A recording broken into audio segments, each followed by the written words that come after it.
And we're back here once again with another episode of the Iron Man podcast, episode 602.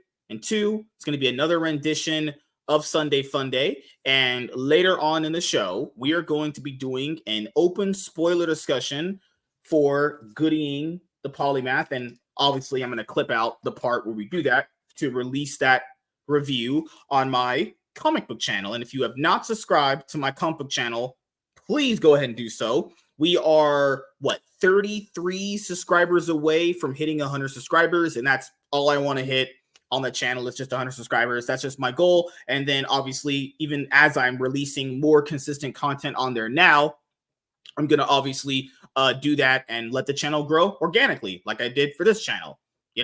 And then, simultaneously at that moment in time, I'm also going to be working on getting that Yu-Gi-Oh channel up that I've been talking about for a little bit there. But yes, the next review, before you see Goodyng the Polymath, I will be showcasing off my review of Ripazine #1. I told you guys what to do, and obviously you're going to see this review before you see the Goodyng one. So keep in mind, if you want to hear the Goodyng review, you have to watch this episode because that's not going to clip that and upload it until I obviously review this. So yeah, we had a lot of Rippaverse stuff drop this week. The Horseman ended up finally dropping. That made a lot of money, and obviously Creepy Van Driver, he coped and seethed at it. He basically even said, in a tweet, basically everything Eric does is going to be shit, and it doesn't matter who he hires on projects. That means he just indirectly just talks shit about Chuck Dixon. I always kind of wondered why Chuck Dixon was never really part of Comicsgate, and I kind of understand why.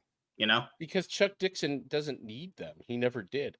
Chuck Dixon is still, this is the thing. And I was making this comment to somebody earlier this week, like everything.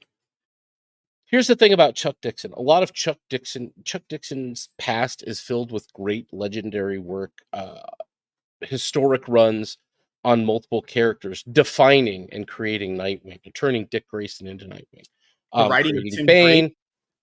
The writing of Tim Drake's Robin, my Robin, as I will argue, as long as the day is that he remains is the best Robin.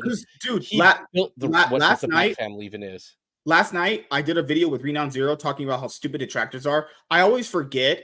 I forgot he didn't create Tim Drake. That's actually a misconception. He actually didn't create Tim Drake. So another person, two other people did. But his writing was so influential to how people view Tim Drake. People genuinely think he created him. That's crazy. Yeah. Like people think that Mike Baron created the Punisher because of his writing on the Punisher. Yep. Actually, go look at the Tim Drake compendium that DC put out, $34 on Amazon right now. Very well worth it. And tell me how much of Chuck Dixon's writing on that character is in that. Like it's not an insubstantial amount, but still, either way. One of the names most synonymous with Batman. But like I was saying, Chuck Dixon's past is a rich and colorful one filled with legendary runs in the comic book industry, having been there decades. Much longer than Creepy Van Driver. Ethan Van Sciver's history in comics, all of his best work is behind him. All of the things that he clings to are behind him. All of the things that made him, a notable figure even in the independent comic book space today. All of these things are behind him. Ethan's best work and Ethan's relevancy is behind him. Frankly, I think by this time next year, when people still haven't seen Rainbow the Brute, because we're seeing Cyber Frog 2 kind of play out again here, I think. He burned through all of the money that Cyber Frog, or that Rainbow the Brute brought him. And now he's got to make up a toy to try to get enough cash to basically print the book. That toy, we will not see Rainbow the Brute comics before those toys are fully done, funded, and ready to start releasing alongside the comic book. It will be the same effect as Cyber Frog 2 as well. You're going to have a bunch of people who wind up not getting fulfilled. I don't expect to be fulfilled.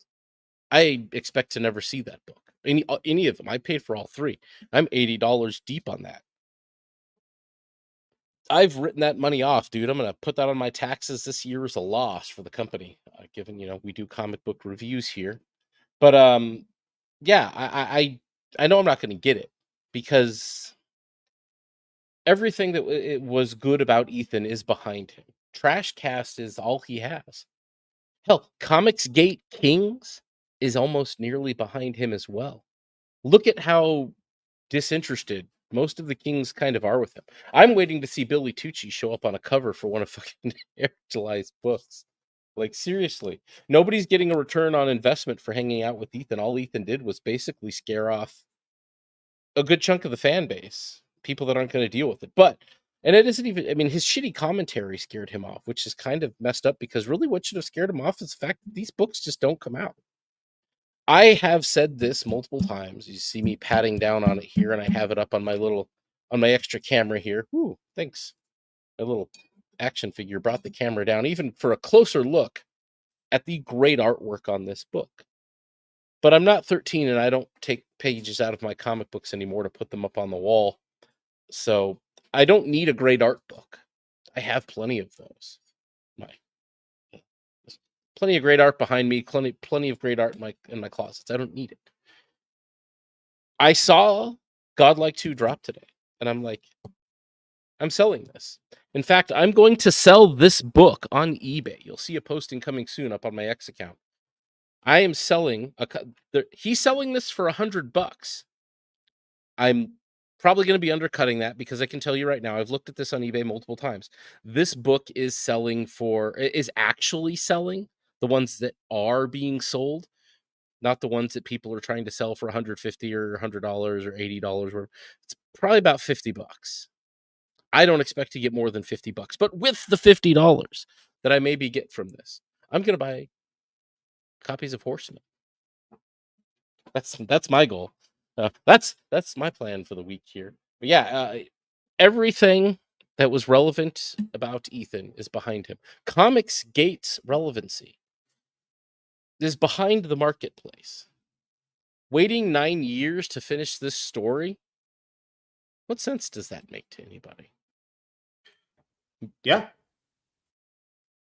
It's not George R.R. Martin, dude. It's not a novel. I don't like it. Comic books don't get to play like novels. I'm sorry. Especially when there was so little story here to get. Like, you're telling me I got this in 2024, and maybe. Now, if we go by his standard, we're looking like 2027 or 2028. There'll be another presidential election by the time issue 2 actually hits our hot little hands. And why would I wait that long when I've got like a nut hair of the story in here?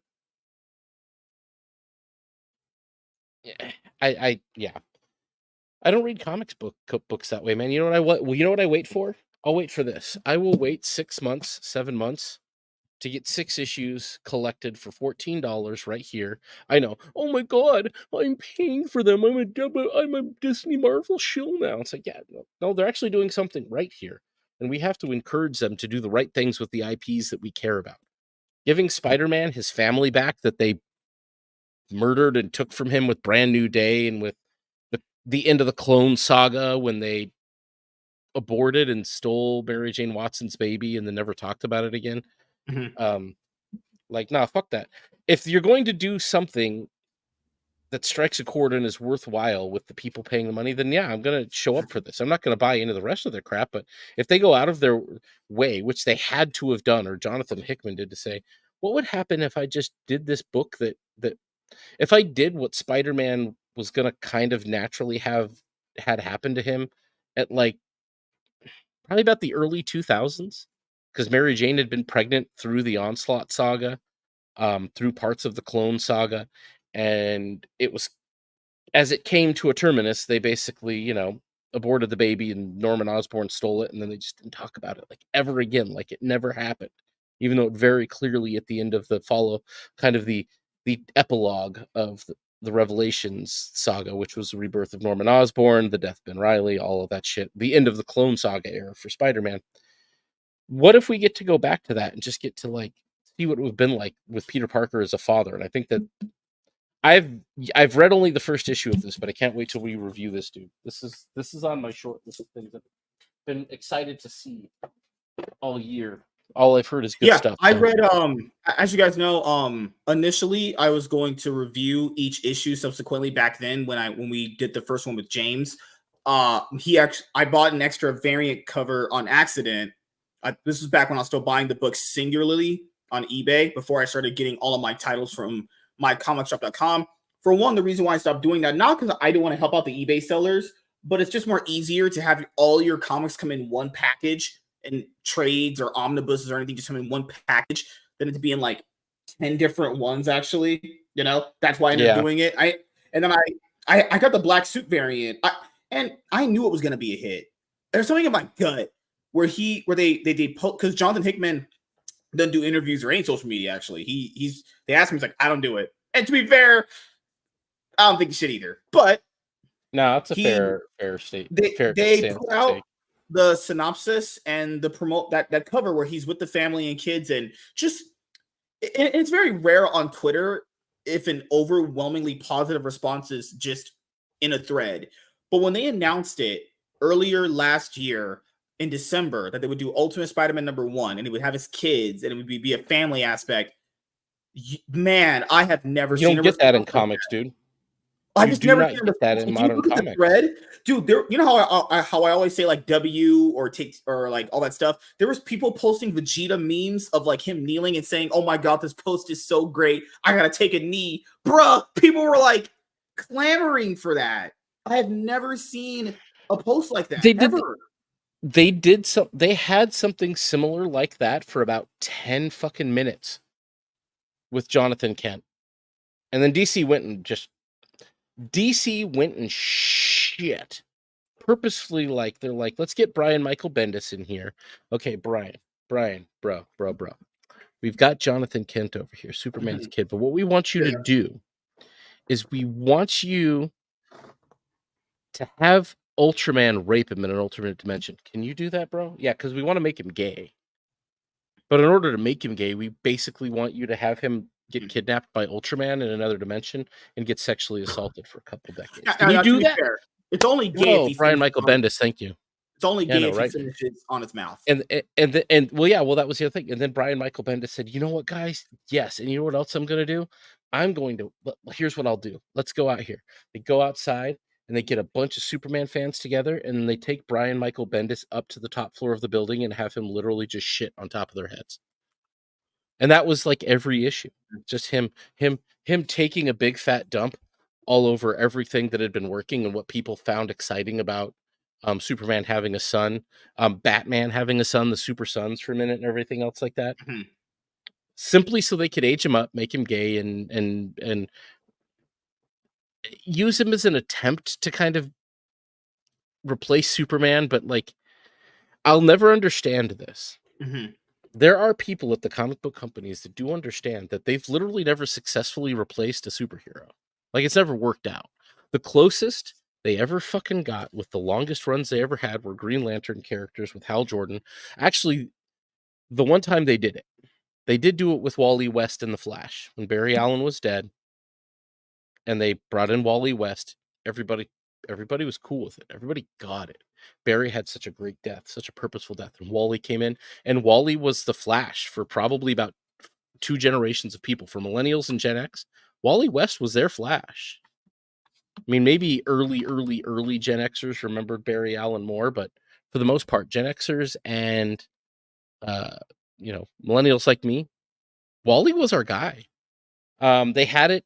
They didn't really have it with Kyle Rayner because the Green Lanterns were always kind of like, there was always John Stewart in the background, Guy Gardner. There was a bunch of different guys around, but like the main guy in the main book was Kyle Rayner, and that worked for quite a while as well. And then idiots like Ethan Van Sciver invented member berries for comics and brought back Barry Allen and Hal Jordan because they basically started the member berries trend, the nostalgia trend. Like, oh my god, these guys! Like, no, they should have stayed dead. This is shit. Before we review Goodyng the Polymath, you know how we talk about comic book sales being in the absolute toilet? Well, specifically, that really only applies to DC, Dark Horse, and IDW, really, but mostly DC. So I know people don't like Rich Johnson. I don't really like him either, but he does do some decent job at collecting certain levels of information from the comic industry. Now, you know how we go over like the ICV2 numbers, because we went over them for Yep. July for the Deadpool WW3 issue, and that one was already at number 12, so it was already kind of getting out of the people's good graces of being in like the top 10. It was And falling. remember what we saw in the top 10 was no DC books in the top 5. The closest DC book that was close to the top 10 was Action Comics, which is currently being written by Gail Simone. She only has a 3-part arc like Jason Aaron did. So her arc with Superman is going to be over probably this week or next week coming up. I'm pretty sure it's this week coming up. It'll be over for her. Because right now she's also currently writing on Uncanny X-Men, which is apparently doing very well. But to be fair, that's X-Men. And is her writing good? Well, I mean, if it keeps in the top 5, maybe she's found her stride. Because she always wanted to write for diverse people. My diverse qualities. So I'm gonna, and you know how we talked about Jeff Johns. So as you guys know, because I would just recommend this, go and watch our review of the Ghost Machine preview book, where Jeff Johns tried to leave DC before. He did successfully do it this time around. Now keep in mind what I'm going to show you guys. So in July, when we went over the numbers for ICV2, okay, when shops are buying the books, right? Ghost Machine stuff, Red Coat had already fallen out of the top 50 for that. 50. At issue 5, it mostly dropped off.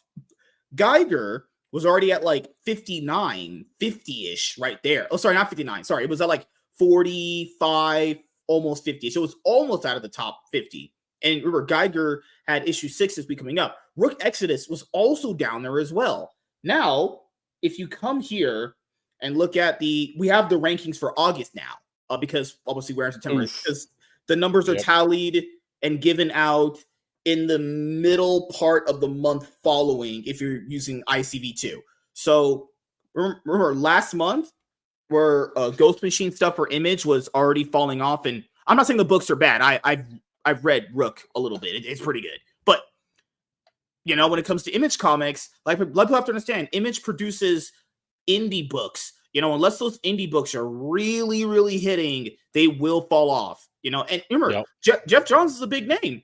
But do people like Jeff Johns on DC stuff, or do they like him doing like Junkyard Joe or Geiger? It's like and I don't want Ghost Machine to fail. I truly like what he's done. I like the aspirations he has, but he might end up having to reboot. Not like reboot. He might have to end these arcs off, trade paperbacks for Red Coat, Rook, and Geiger, and reboot to another story arc, which is a sequel story arc, but knock it to number 1. Because unless these books go back to number 1s in a sequel arc, they're not reaching top 50 anymore. All right, I think it's 50 for ICV2. Now keep in mind what right here, it's just these 10. Okay, so Batman 151, that's an Absolute Power tie-in. That's the only DC book in the top 10. Ultimate Uncanny X-Men number 1. Ultimate Spider-Man number 8 is 2 right now. And number 8, that means people are still buying this and having this on their pull list to the point where stores are still ordering Ultimate Spider-Man. Ultimate Spider-Man is currently on its 8th reprint for issue 1 that came out earlier this year, back in January. Okay, X-Men number 2, Venom War number 1, because they're doing Venom War right now. Ultimates number 3, Absolute Power, which is the DC tie-in event to lead into DC All In. Transformers number 11. This is number 8. Transformers is usually a bit higher, but Marvel had a lot of number 1s come out, so I would understand why it's knocked down a little bit. Spider-Man Black Suit and Blood number 1. That's a tie-in to the Venom War, because Marvel likes to reboot, not like reboot stuff. Marvel likes to make the tie-ins number 1s, so they can basically get a bump in sales. So the reason why Marvel has a bump in sales right now with all these number 1s is because they have tie-in books going on and new starting books that are basically going into other big events. And Wolverine Revenge number 1 came out this week too. I bought this. So my new stuff is coming in. X Factor number 1. Amazing Spider-Man number 55. Wolverine Revenge. This is a cash grab. Basically, red band editions are basically, we can just show more blood. Bro, it's the same shit. Why can't you just show more blood? Whatever. Alien versus Avengers number 1. X-Men number 3. Avengers. Where's all the DC stuff? Guys, there's one DC book out of 20 of these. Gotham City Sirens. So that's 2. So Batman's here at number 4, and then there's the new Gotham City Sirens 4-part miniseries at number 19. That's terrible. What is DC doing? What Not making in shit the anybody wants to read. what are they doing, bro? This is Batman. Okay, so Batman is a given like Spider-Man. They just sell no matter what it is. Come on, guys. That's not Detective Comics. That's just that other bullshit they did where you have Action Comics and Detective Comics and you just have Batman and Superman. It's the same shit. That's not even Detective Comics. This is just Batman, a tie-in book. Predator versus Black Panther #1. I did buy that. Scarlet is here. I don't know where Destro's at, but Scarlet it's about to wrap up soon. Ultimate Black Panther is still up here. Ultimate X-Men is still here. Wonder Woman. Look at that. 25/19/4. Gotham City Sirens, which this doesn't really technically count because that's the same thing as this right here. That doesn't really count, honestly. And then nothing else for DC. Nightwing. Nightwing used to be a perennially like top 20. Now he's at 37. People love Nightwing. He's 37 now. He's at 37. Nightwing issue 117. This is getting Tom Taylor's going to be off the run when they do DC All In later this year, because with DC All In, all the big titles are getting a creative overhaul, not a reboot. Just new teams are coming in. Immortal Thor. Yeah, World's Finest with Mark Waid is all the way down at number 40. Peter Factor in, this is already 30 issues in. I don't like Mark Waid that much, but when a book's already like 30 issues in, it's going to be dropped off a little bit. Then, like, guys, DC, and then there's DC versus Vampires, another random event that no one cares about that they're doing right now. Keep in mind, DC is doing 2 events right now. DC versus Werewolves, World War, and they are doing DC All In coming up very soon. Versus Werewolves? Sorry. DC versus Vampires. And you have the Absolute Power event. Even that. They have 2 events running at the same time. DC versus Vampires. Why did they have them versus Vampires? It's just such they literally just cheap, copied Marvel this year. Just so cheap. No, yeah, that's literally like they copied Marvel's Blood Hunt this year. Oh, vampires are in, so we can have our heroes fight. Guys, Superman would stomp a vampire with his fingernail. What was it? What would a vampire do to him? What could nothing? Well, we could bite him. Yeah, you'll break your teeth. If you bite Superman, your teeth will be shattered. Like, I am nothing but not entertained by that. Yeah, dude, it seems DC, pretty. You're at 9. Okay, so you're at 4, 19, 20. There's nothing here, and there are other big event book is at number 49. Keep in mind, guys, the only reason why that's there is because that's a number 1. When that's number 2, no one's buying that. Or it's going to be off people's pull list. It's barely number 1 at 45. Okay. Now, another thing here with Rich Johnston's he does a weekly bestsellers list. Now, keep in mind, this is comprised of 100 comic shops. So it's not all of them, but it's not as big as data. But the area that he's in is decently okay. Article summary. Wolverine #1 takes his top spot on the Bleeding Cool weekly bestseller list, outpacing Uncanny X-Men. No DC title makes it into the top 10 of this week's Bleeding Cool bestseller. Teenage Mutant Ninja Turtles #2 and Transformers #12 secure spots in the top 5. The list is compiled from sales data of over 100 comic book stores from Wednesday to Friday. And people are going to be like, well, do the stores list themselves? Yes, they do. All the names are here. All the sources are in here. I don't like Rich Johnson, but he does get some good. Every once in a while, he'll have a good banger. Every once in a while. So there's all your books right there. And people say, well, why is Amazing Spider-Man always still up there? Guys, it's Spider-Man. Spider-Man sells because it's fucking Spider-Man. That's it. There's no ifs, ands, ors, or buts. It's Spider-Man. That's it. That's the only explanation you need. Keep in mind, Spider-Man, written by Zeb Wells, is known to be absolute horse shit. Complete shit. And people love Spider-Man so much, they are just taking it in the ass with Zeb Wells until they get Joe Kelly later on this year. That's how dedicated Spider-Man fans are. And we just have to hope that that's actually not ass. God only knows. I don't know with Joe, man. He's been out of the game a long time. I don't know that I can come in and say that I know that he's going to be where he was. He might be a slight step up over Zeb Wells, but like, I mean, let me honest, you guys. They could put Buttfuck Barney to write Spider-Man right now. Guys, it's Spider-Man. It's Spider-Man is selling no matter what writer is writing it because it's fucking Spider-Man. That's how much love the character has with people, and so does Batman. Actually, you know. So here's your top 10. If you don't count ICV2, which is a little bit more broad, actually, no DC book in the top 10 from this area where he collected it. 100 shops. People say, "Where's your sources?" All of these Those are your sources. There you go. How can DC not have a book in the top 10?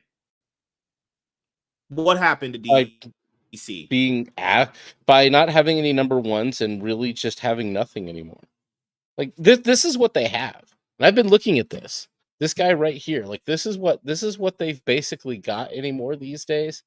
Is this right here. This is what the DC actually has for us. This is what they have that's interesting. This. Mm-hmm. This is $10. Yeah. I've never read Court of Owls, but I've heard good things about it before. So I'm just like, and look at it. They cheapened it out by making the form factor of the book smaller, but it's still very readable. You know, if you're already wearing glasses, you're already reading comics with glasses, whatever. They've got matte paper, no gloss print, so they got the paper down nice and cheap, and they've got a cover price at $10. These things go on sale on Amazon. You're looking at probably a $7 comic, maybe. You could even buy them cheaper at $6.99. Yeah, 300 pages, 330 pages, and this is a time-tested and proven story that you know is good. So if you want to get into comic books and you're tired of hearing about how shit comics are, well, go find Hush. Go find they had Wonder Woman Earth 1, which I don't think I own. That isn't a big one. I don't know how they're doing that because the Earth 1 I books bought that were one literally too. like that. Yeah, they're literally like this big. They're not super huge. Yeah, I have a few of them over there, but let me see. Give me a second. I have to watch that. So we can't make this an actual video because we got to get to talk about Goodyng in a moment here. But this is the Watchmen one right here. This is what Watchmen is. So the Watchmen's going to be a nice big thick one. Court of Owls. This looks like an interesting story, so I'm down to read it because I haven't read it before. But why would I go and buy something? Why would I go pick up floppies when there's this? The floppies are $5 a pop for 2 32-pagers with a number of ads in them, and questionable product at best. When you can, this is the thing. If you want to get your friends in it, and you're a comic book geek, and you're trying to advocate to still you bring your friends in. You're somebody who still hasn't lost faith in the medium. Where do you go? Do you take them to a comic shop and pull the new shit off the shelf? The fuck you do? No, you don't. Even if you did, it's like that. If they read any of that stuff, they're about to be not reading comics in about a month. No, that's the thing. They're not going to care. Most of it's trash, but you can go pick up something like this. And I haven't read the story yet, so I can't speak to the veracity of the claims that Court of Owls is a really good story. But I've heard multiple people tell me this is after my time because this was New 52 era Batman, I do believe. And New 52 was my stopping point with DC. I left. I was done. It's like, oh, you've deleted all the continuity that I've read for decades? Well, fuck, then thank you. You're about to save me some money. And it did. It probably saved me about $30 a month from my pull list. This is back when comics were still $3 an issue, mind you. So, yeah, about 10 books there. But I'll show you right now too. So basically, for everyone who doesn't know this, I'm black. I'm just kidding, guys. I'm kidding. All right. So basically, DC Compact Comics are. Touche. No, I'm just kidding. It was really like that. Holy shit. Oh, Negro, please. I want to be cool. Okay. So DC Compact Comics are basically thicker. I say thicker because my wife is thick. Bigger than manga sized. Okay. They are they're essentially Marvel Comics' epic collections in manga size at half the price. Because as you guys know, epic collections retail for about $44 to $50 plus tax. DC Compact Comics are actually just $10. People say $10 like a manga. Collections, yeah. Are the epic collections small? Epic collections are pretty big. Epic collections are okay. So the epic collections are more like the compendiums that DC's putting out, but DC's compendiums are cheap, dude. $34 for the Kyle Rayner, $34 for the Chuck Dixon fucking Nightwing compendium. I have a few epic collections. They're good. Yeah. So basically, this is DC's way of competing with manga. Now, I remember I did a video with Iron Oxide when the story first broke, and I was wrong. I initially thought this wasn't going to be a good idea because not because the idea sounded bad, was because basically DC is just terrible at executing any ideas for the most part.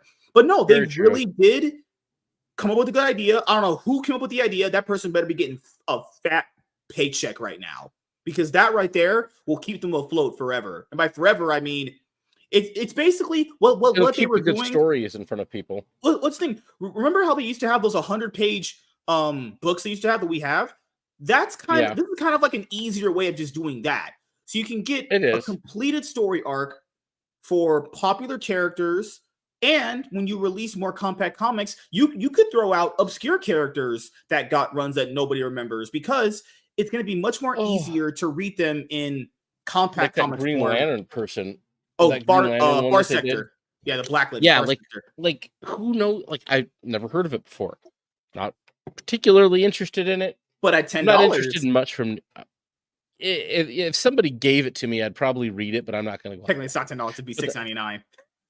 Eventually it will, price. and even then, yeah, maybe if I bought it used, but even then, like there's so many other things that I would probably I'm not big on New 52. There isn't much you're going to convince me to get it. The one time that they had something that came out in New 52 that had my interest was when they gave Superman a son, and like I said, Brian Michael Bendis came in and had the kid molested and turned him gay, which is pretty like kind of like on the nose, bruh. Like Brian. Yeah, because people. How are you not pissing people off with that? So I know there's people that like comics that said, "Well, aren't people going to be? Won't this stop the sales of trades?" No, people.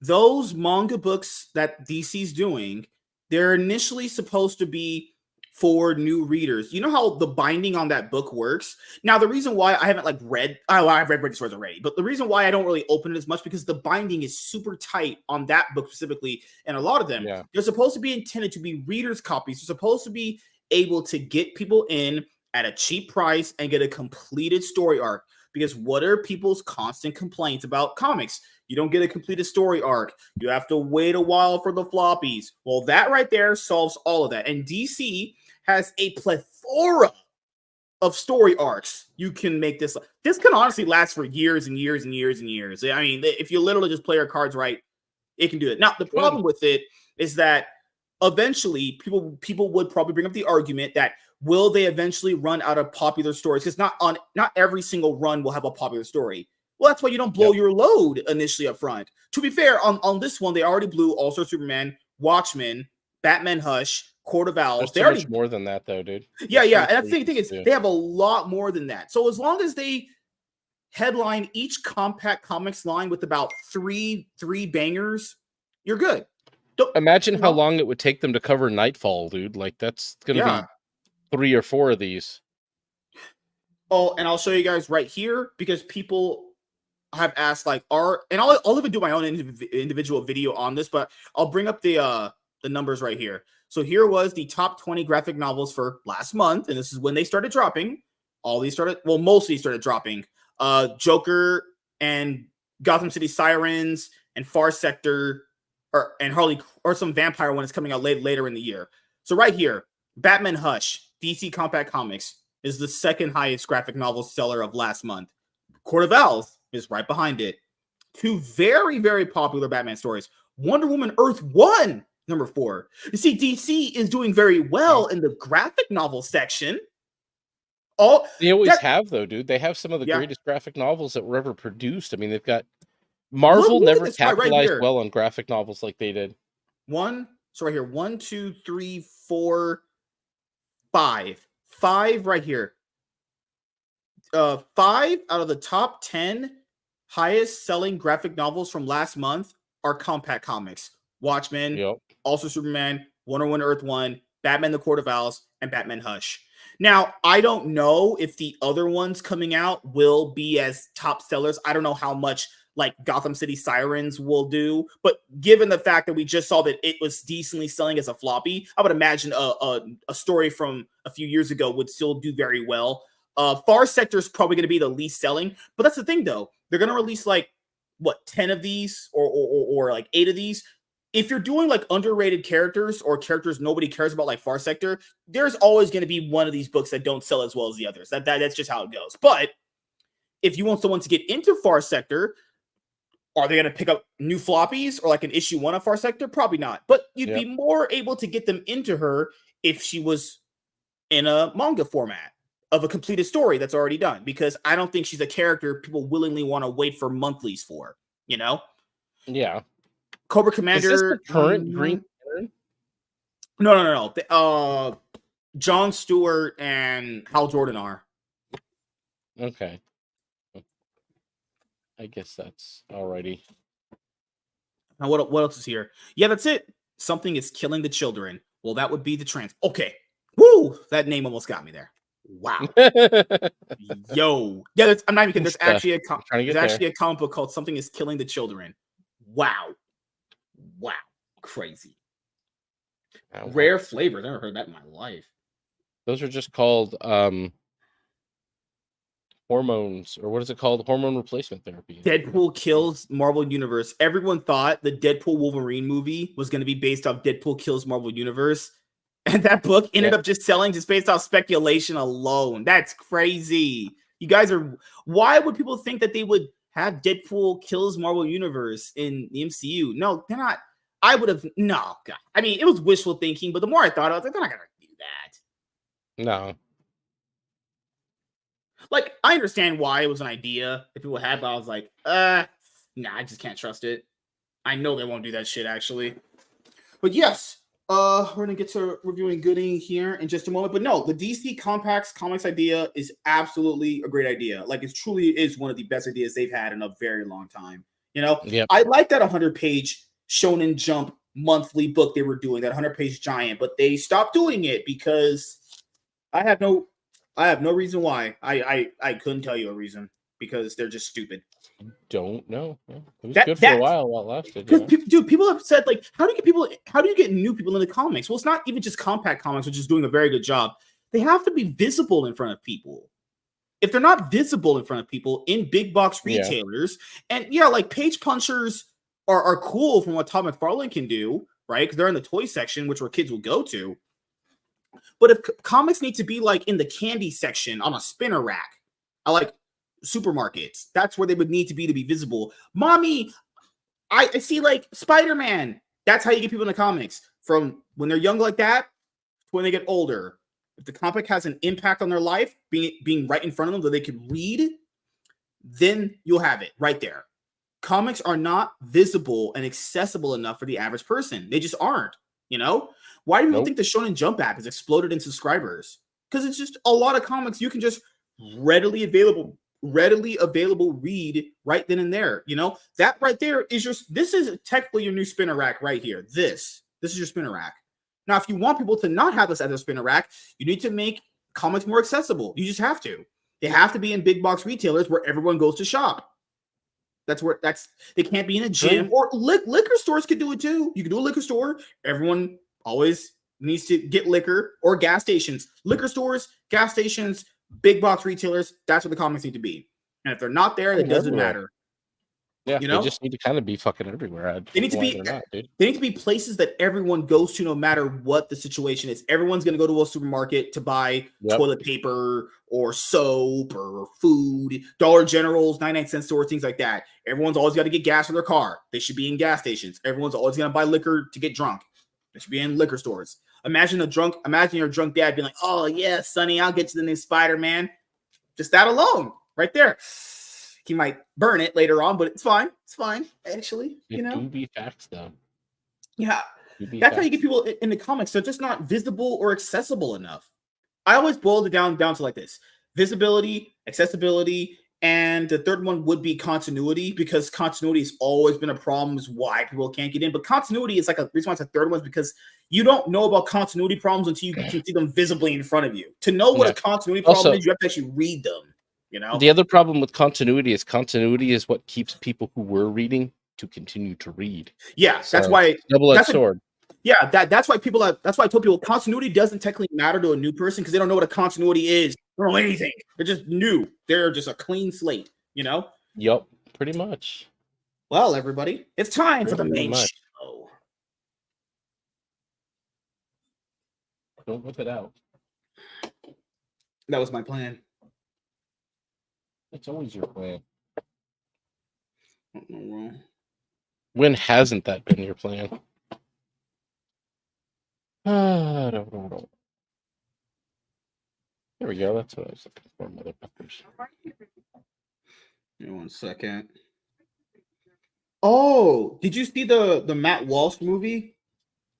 I have not. I do want to go see And it. by a Though. racist, I haven't seen it. He put out a tweet last night. I think I. Damn it. Matt Walsh had a tweet that I don't know. I should have retweeted it when I saw it. God damn it. Did he take it down? No. He didn't take it down. Honestly, I follow him. He's got some really horrible takes on like pop. I don't listen to that guy on movies or pop culture or anything, but like politic wise, I'll yeah, politics and kind of like culture. He's retarded. He's functionally really retarded. bad. When it comes to like politics and maybe some societal things, family things, he's all right. But yeah, culture, he's retarded. Like he grew up in a fucking barn or some shit, which I don't think is true. I think a lot of the shit that he says is simply so he can generate clicks. But I can't prove that he harassed me, but it's just the feeling I get from him. But at the same time, it's like it just leaves it difficult to like him. But I'm a racist looks funny, and the fact that he basically got a bunch of like overpaid, wealthy white allies to delete their social media. I'm here for it. I'm entertained. All right. Yeah, and there is mainstream media. Oh, and there is mainstream media that did cover it. They called it a conservative film, but okay, I will give whatever. At least you still covered it in your. You know how they do the box office articles to cover the numbers? At least some of them covered it. We'll go over the one Matt Walsh tweet, and then we'll go over Goodyng. What's a white? Oh my God, WZ, you're on crack. What's a white people? What's a white people?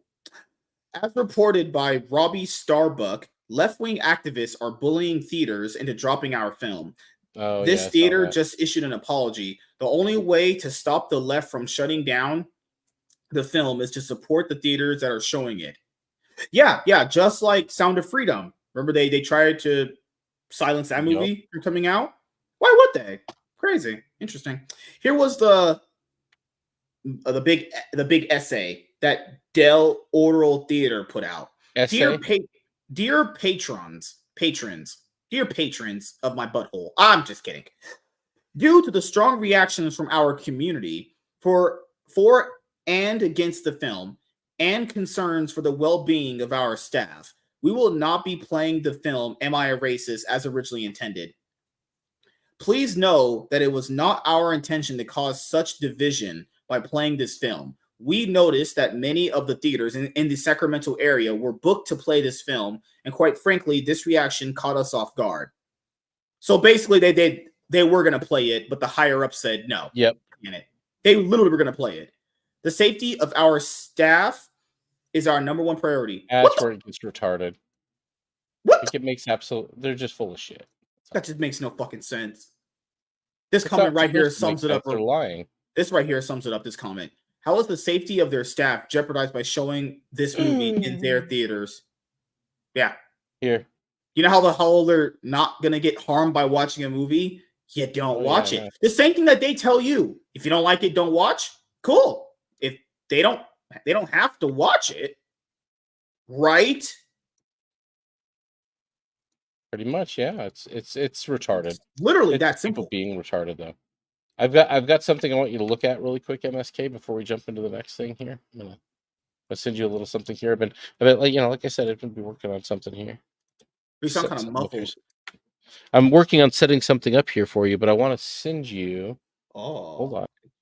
Am I gonna get laid? Yeah, this is totally gonna get it for you. They're ready for it. They're so ready for it. All right, hold on. Let's stick that there. Put this here. Whip this out. I'll send it to you on X because I can't do it. I always forget StreamYard is kind of limited. And Master White King, hell yeah.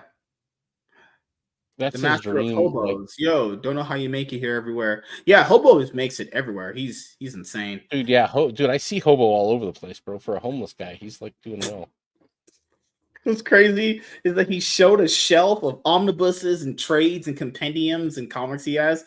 And people That's are like, wait a minute, the house he's squatting in. Yeah. He's squatting there. People are like, wait a minute, this guy's not a hobo. This guy, Omnibuses are not cheap, guys. I'll tell you that. Even cheap ones are like $70. You know? Holy Oh crap! yeah. Where did that go? Fucking A, I hate this. I saved this. Where did you save it? Give me 1 second, everybody. We're almost there. Okay. We got that done. All right. Here you go. And yeah, I'm highly all, entertained by it. all set up. My thing's set up. I've turned my eBay into a business. A business. A business. I attached my business to my OG eBay so I can sell my copy of Godlike to buy more issues of Horseman. So that is what that cover is currently selling like. That's the last one of that cover that is sold on eBay. He's trying to peddle that shit for $100 fucking bucks right now. Did anybody claim it on Indiegogo? Let me see. Like, bro, you're getting ripped off. Hold on, I can't show you guys my search history. Let me see. I know, right? Let's see. I'm gonna sell one like this. I'm clicking it right now. Let me go to his Indiegogo. My Indiegogo, my crowdfund. Until I attack my crowdfund. He hurt me in the crowdfund. He hurt me in my fifis. Aren't these the same on the internet website where Eric July touched you? He touched me in my crowdfund, and it. Oh God, it felt good, but I didn't like it. And it was crazy. Everyone says he attacks crowdfunding, but then had a video where he promoted multiple people that use crowdfunders. That's crazy. You guys are insane. Godlike, the Romulus Saga, Volume 2. Did I pronounce that right? Romulus? Yeah, I did. Okay. I think so. So I don't know what the supplemental books are. I thought these were just suppositories. I thought he called it the suppository book. I was like, what the fuck? Probably did. Not the supplemental book. As people had, their opinions of Godlike. Number one, I didn't initially back it up front because I didn't know who the hell this guy was. Even when I was learning about comic book history, like the way I used to, because I didn't have money to buy books or anything, so I had to consume stories in a really odd internet way when I have access to it. I never heard of John Malin ever, But to be fair, I will say this: the art does look really good, even from these promotional images. The covers look great. Like this cover looks great, honestly. Yeah, but that's a lot. Yeah, those are some fat titties. This is the one I got right there because I had to get the first book, and it's estimated shipping is December 2025. So we're looking at like February 2026. So I'll be waiting for this book for a while. So I might 2026, 2027, something like that. Because you can't expect the book fast. The book will show up. Now the quality is also questionable, as we found out, but the book will show up. We do know that for a fact. The book does arrive. Yeah. The book will show up. Yes, it will eventually arrive. I did get a book. Yes, here. It only took about 3 years, but you did eventually get a book. Crazy. I mean, I don't know if I don't know if he's gonna have a faster turnaround with this book than the first one. I really doubt. I'll be honest here. I think this book is gonna be shipping out somewhere in 2026. Honestly, that's my early estimate, but you're probably right. It might be 2027. I have no way to gauge that or judge that. I have only imagine that right now they've given us to go off of. I just backed a book that I know I'm going to be getting in 3 years. I'm gonna do the 3-year wait thing. There you go. You're gonna be so cool though. Yeah, I'll talk about you in his chat and. Oh yeah. And since these books take a while to come out, I'll get Godlike number 2. I don't know which one yet. I think I'll probably get this cover. I'll probably get this one. This one, it's got some titties on there, but I don't really like covers like these. It doesn't get me going, honestly. I'll just get this one. Whenever he said this goes for about 60 days.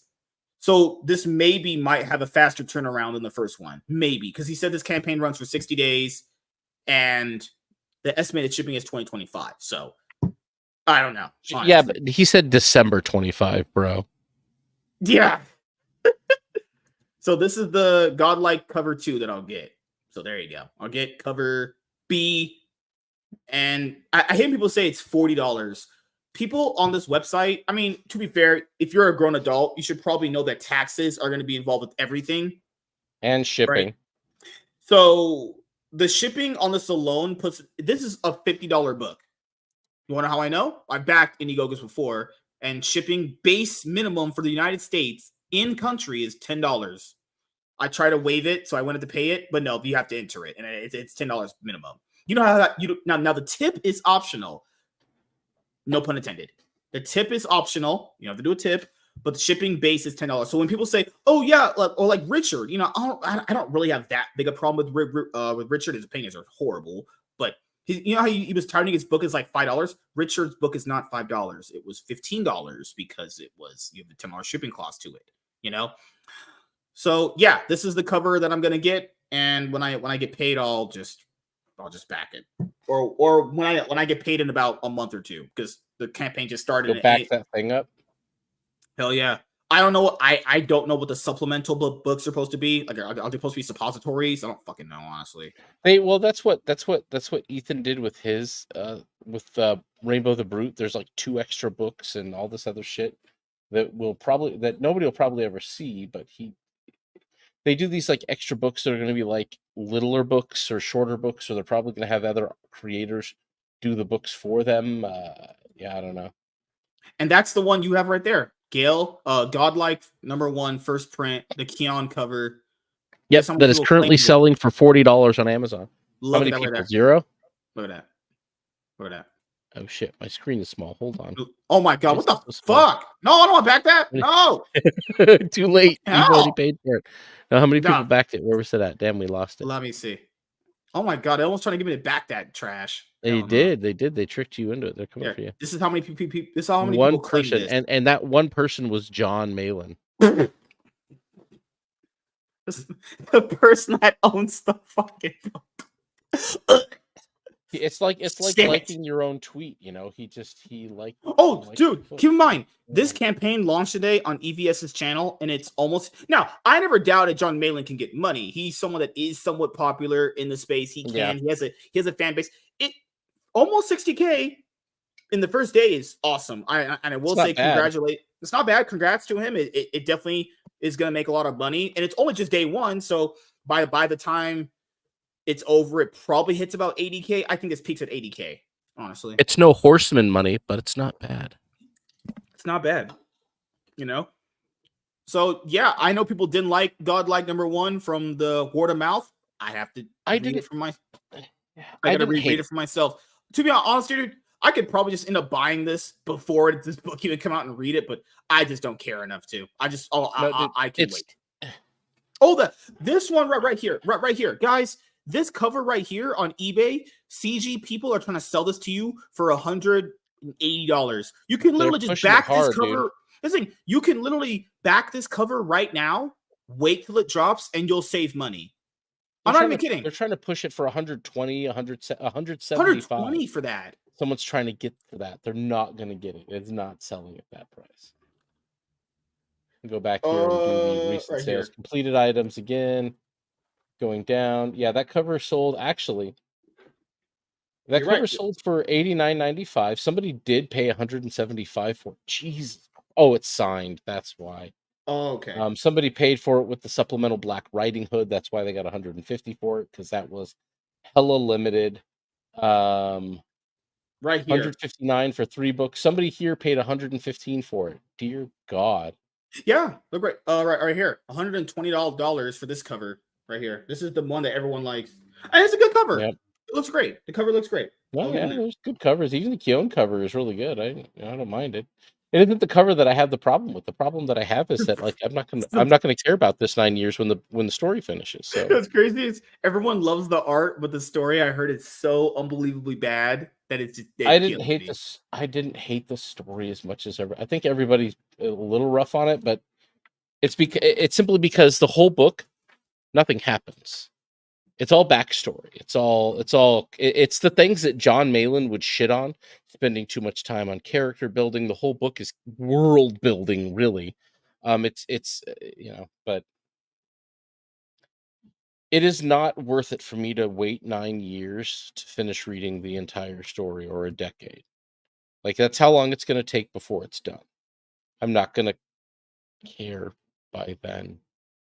It wasn't so good that I would hold out till then to finish it. So Especially, hey, if all these people over here trying to move it for this guy tried to sell it for $70 and he got $40 for it on best offer. Bro. Which cover? The one that you have? The one that I have. The one he's trying to move for $100 right now. Why is he trying to sell that book for $100? I just don't get it. If that can barely sell for $70 on eBay, he knows. Like they know their stuff is on eBay. Yeah. One second, everyone. It's about to be on eBay. I'm quite literally I'm putting this up right now. I just took a picture of it with the old doc cam. That's why I shut the doc cam off. I'm putting this guy up on eBay right now. We're gonna sell this, and I'm gonna look at this. John Malin's Godlike Gear signature tier 3 books and perks. That means someone backed this, waited just to put it up for $300 on eBay. What? You backed this, waited for 3 years just to put it on eBay? I mean, this is everything from the tier 3 perks, like the shirt. See, I didn't wait that long for it, so I didn't. I don't have to worry about it. But yeah, like what a waste. This cover is nice. I like this cover. Really good.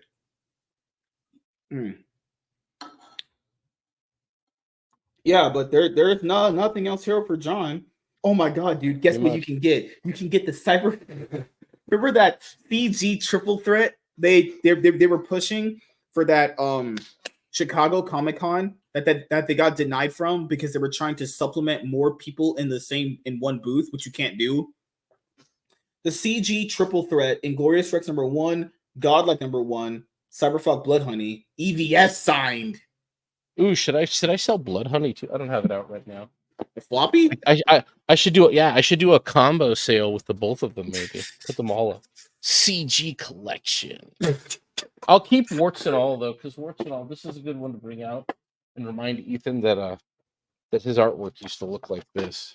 Just want everyone to remember that. That was every time he bitches about somebody else's art, remind him what he used to be. That always entertains me. This guy says, "Make an offer." Make an offer. Make an offer for what? My butthole. Give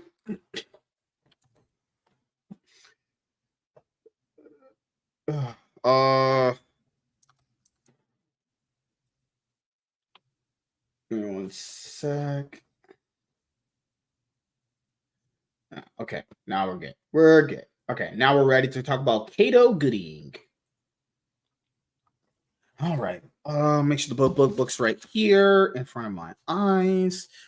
Okay. Now you guys are coming in for the main point. This is the big splatter pussy. That was certainly a name of all time. Certainly something, I'll say. What was the? Well, I'll just call him by the villain name. I don't remember the civilian name at all, honestly. Cato Goodyng. The villain's name. Yeah. Yeah. I don't remember. You just read this, and I read this a few weeks ago. Yeah, Cedric. I read this a few weeks ago, but I know you just read it again. The bully. What's the bully name? Oh my god, I forgot. Yeah, they gave him a bully name. Ron Hodges. Yeah. Good Lord. We'll go over this in the review, but this is definitely a lot more less thicker than the other one. This was only 78 pages, I think. The other ones are like 96 to 100 pages, actually. Yeah. I don't know why I don't. This is a weird path about like the way things have gone with Eric July, and I'm not saying it's a bad thing here, but like Goodyng was like out of nowhere appeared in ISOM 2, and we still haven't seen Nafrika since their first appearance in issue 1 of it.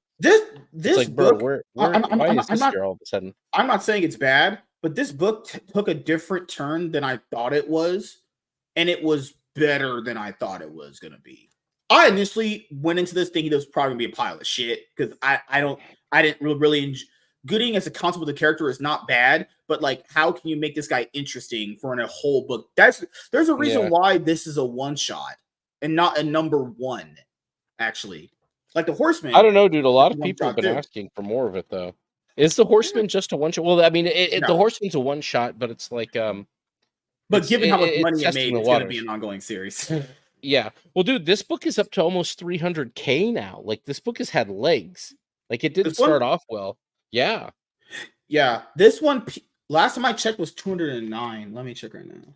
No, dude, it's almost 300. It's like 291 right now. Yeah, Still this going on. was one of the more slower growing books they had, but I mean, 300K for your slowest growing book is nothing to laugh at either. No, dude, well, I don't think that people just weren't sure about the character because the character didn't have nearly as much exposure.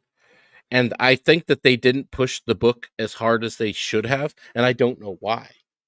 I don't know if they already know that Mike Barron isn't going to do anymore because of him and Ethan Van Sciver's beef and him being friends with Ethan. So they figure Mike Barron's here for one issue and then out, and so maybe they didn't know what to do next with the character. But what Mike Barron did here was good. This was a good story. I had faith that Mike Barron was going to put out a good story with this character. I think a lot of people did. Yeah, I'm glad he did. No, dude, it's worth the while. I want more. It's the first time they've actually given us a villain with a good setup. Like, I understand the motivation of the villain. I mean, he is just kind of a bully and an asshole, but you see the progression of the villain and the way things go, and he just becomes shittier and shittier. And then you see the progression of Kato Gooding and how he kind of is just, how bright he is, how intelligent he is, how he makes kind of a life for himself. And and a lot of people have had the same kind of like thing about the book is that like it ended very quickly for me and it almost moved too fast, but that's because it only had 7. I think it was rightly paced. I think the biggest problem with some of their books is the pacing is slow. And it's like the pacing can be slow. It feels like a slow burn with a lot of their books. And the problem is when it's constantly a slow burn and you finally get to the end, if you don't like the ending, if it makes the slow burn feel even worse, honestly. Well, when there isn't a payoff at the end, like Yaira, I needed more payoff for that burn that they had. This was paced all right for the most part, but it did end abruptly, and I was like, "Yeah, I wanted more of the battle. I wanted more. I wanted the villain." Yeah, we'll go over it right now. Give me 1 sec. Yep, let's get into it on Twitter. Yeah, give me 1 sec. Let me do my few takes. Do it. All right. Kato Gooding is here to offer a service for licking a black guy's butthole. Well, that would be. Woo! All right, let me get into review mode. Can you do it?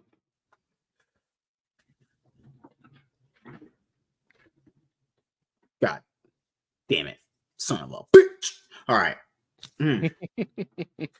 I'm putting my foot down and somewhere in a girl's butt. 7 takes of MSK saying every offensive word possible. Oh yeah, I hate them fraggot ass gay monkeys. Well, I can't be in the review. Woo! All right, give me 1 sec. Let me turn off my phone because I don't want it buzzing. I'm doing this. I don't feel bothering me. People always tend to fucking call me when I'm doing something. Remember to turn all of your stuff off. Every time MSK is trying to do something, it's just like this. My pussy's getting wet. All right, let me put my phone on the charger. All right. Good idea. It won't be dead later. All right, let's see. I've almost finished my John Malin sale.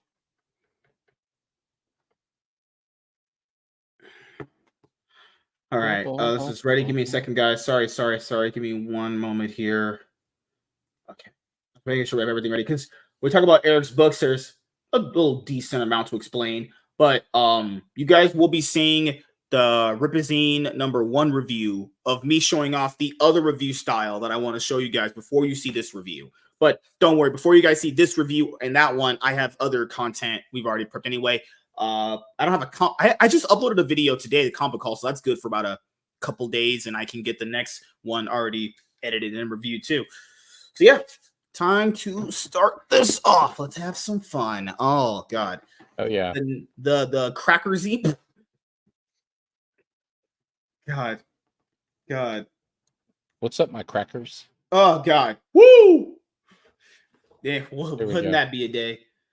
Give me 1 second. I want an abortion.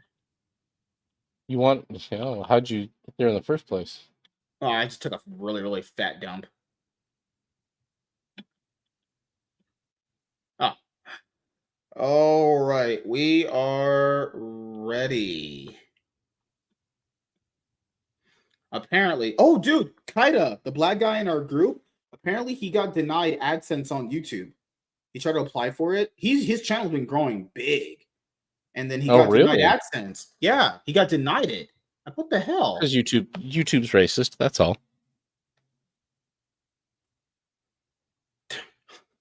Any reason give Jess? Why does Jess hate me? Jess, come back to me. Jess who? Who are you talking about?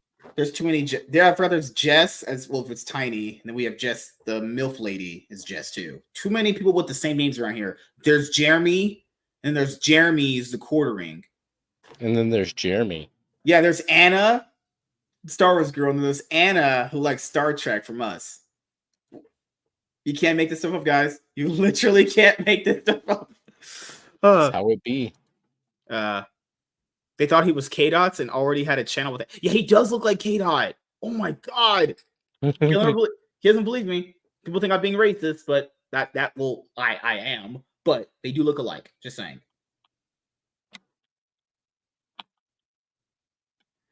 And we are good to go. All right. Starting up, Mike Barron, Will Conrad, Mr. J. Brown. Oh, before we for anyone who's listening to this, if you don't see Eric Weathers letter any of the books anymore, I think the last one Eric Weathers lettered, I think was Yaira or Salvage PI, the 13-page comic story from Ripazine number 1. I doubt he's gonna letter anything more from the Ripaverse because Eric Weathers is mostly an EVS guy. Let's just say that, Eric Weathers is not going to be lettering stuff for Eric anytime soon. What's also crazy, what I also liked about this book before we even get into the review, I like that the ad placements in these books are toward the very end now, which are better, and the ad placements in the books are way better than what they used to be. Like this is the best one to show off what the company is advertising. Rip a Sen, get caught up with the books. Show off the magazines, show off the Yaira statue, and then end the book off with this. I wonder, do all the covers end off with the same cover in the front? I did like that touch, actually. All right, ready when you are. I'm ready to go. Let's do this thing. Hey, whoa, that was not a take. Whoa. Jesus. Oh, yeah, I like it in my butthole. Whoa. Emotional damage. Hey, hold on. Oh, whoa. I shopped at Panda Express before. I'm not right. I love Chinese people. Hong Kong number 1. Is Hong Kong part of China? It is now. Oh god! Do not go to China and tell them they're part of Hong Kong. You might end up in a van with a bag over your head. Go to China, you might end up in a van anyways. God, China.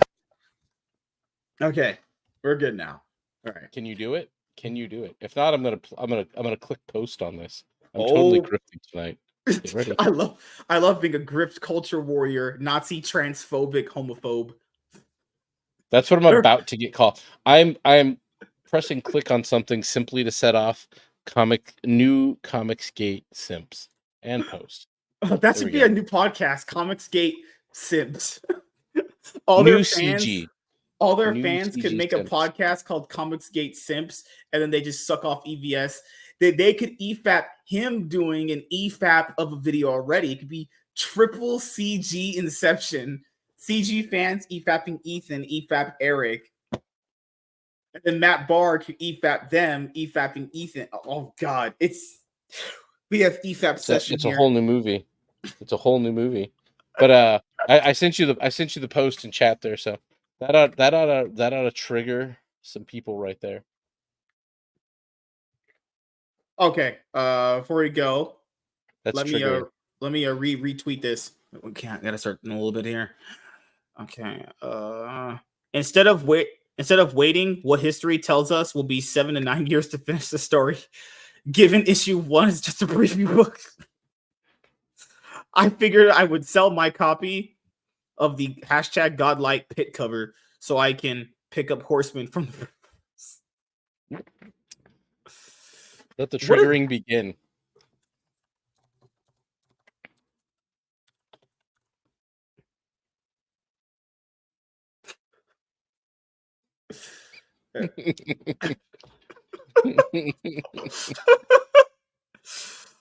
Oh shit.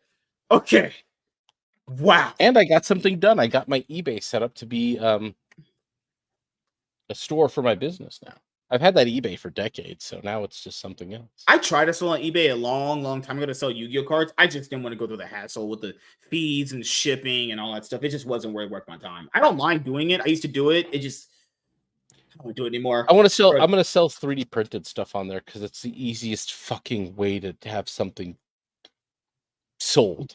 Generate revenue. Even if, basically, yes, it's a simple way for me to start generating revenue by selling 3D printed crap through there very simply. Even Etsy's kind of a pain in the ass to set up. So I'll fuck with that another day. But for now, I think I'm going to start pushing stuff on eBay and let this be the beginning of people being pissed off. And yes, let this be the beginning of the review. Hey everyone, I am MSK, aka Master Swag King, coming at you guys today with another video. And if you guys are returning viewers or new viewers, then please consider subscribing to the channel if you have not already. Leave a like on this video if you enjoyed it and comment down below. Also, make sure you guys hit that notification bell. That way you guys can get notified on whenever I upload a brand new video and go in your mom's ass. I'm just, all right. Oh my God, entertainment quality. I'm just kidding, guys. That's what he do. That's how he be. I'm just kidding, guys. I'm just kidding. I'm entertaining the grifters. Okay. I'm a grifter, Nazi, culture warrior, transphobic, homophobic. What other one is there? Republican. Yes. White grifter. Okay, guys. I'm kidding. I'm going to entertain people. Okay. Do you know where MSK gets all of his power from? Retardation? No, the White Power Company. Oh, fuck. I thought you were saying the other thing.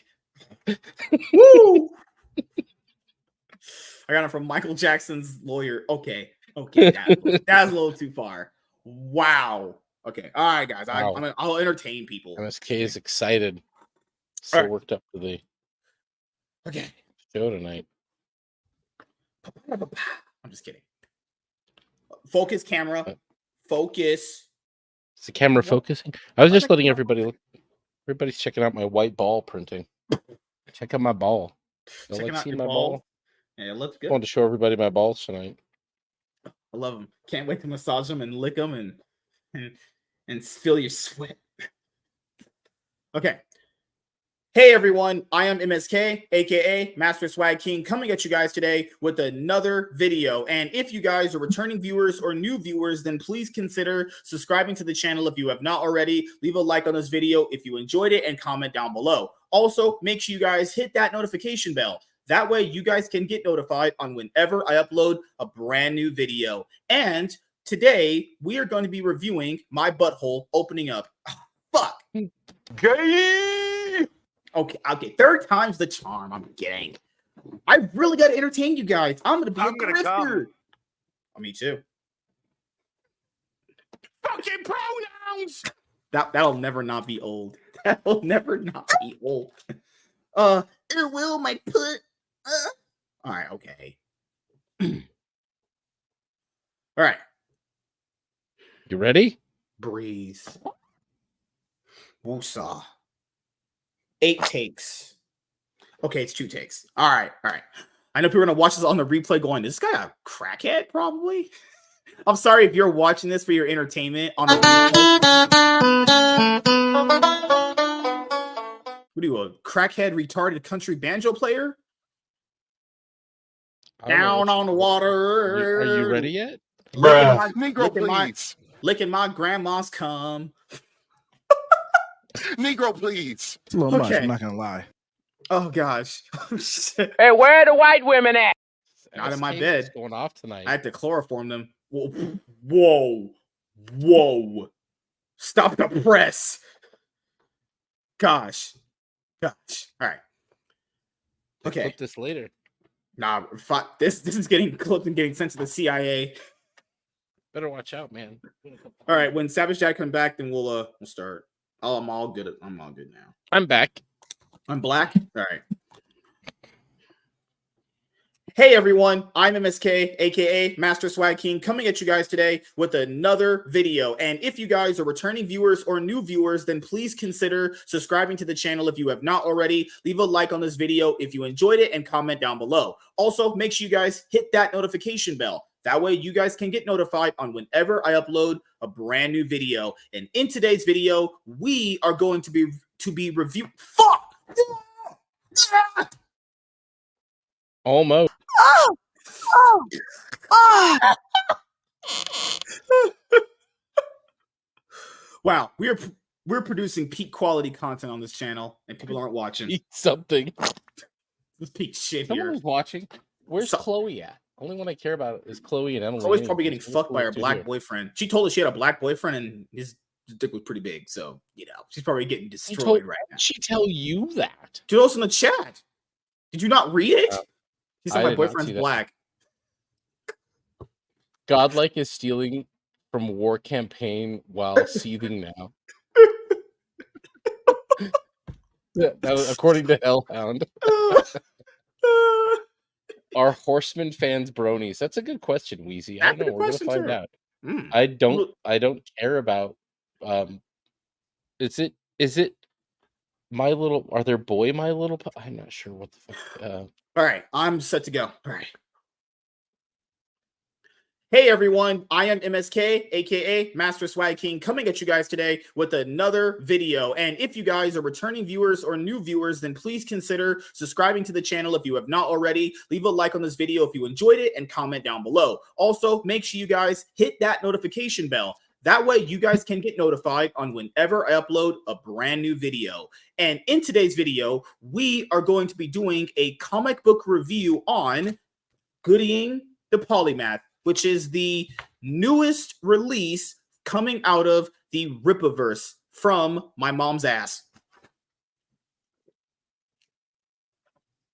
almost, bro. Almost. They're doing great! Oh yeah! Oh yeah! Cry about it, bitch. That's what you do. Oh! Oh! Oh! Oh! Okay, that bitch is probably dead. She's probably dead. Like straight up not alive. I'm sorry, this is supposed to be quality content. This is just peak entertainment of shit. Okay, I'm just kidding. All right, final time. Oh! Woosah! We'll make it one of these days. I know. Big I know. Daddy's here for quality. Time to do it. Okay.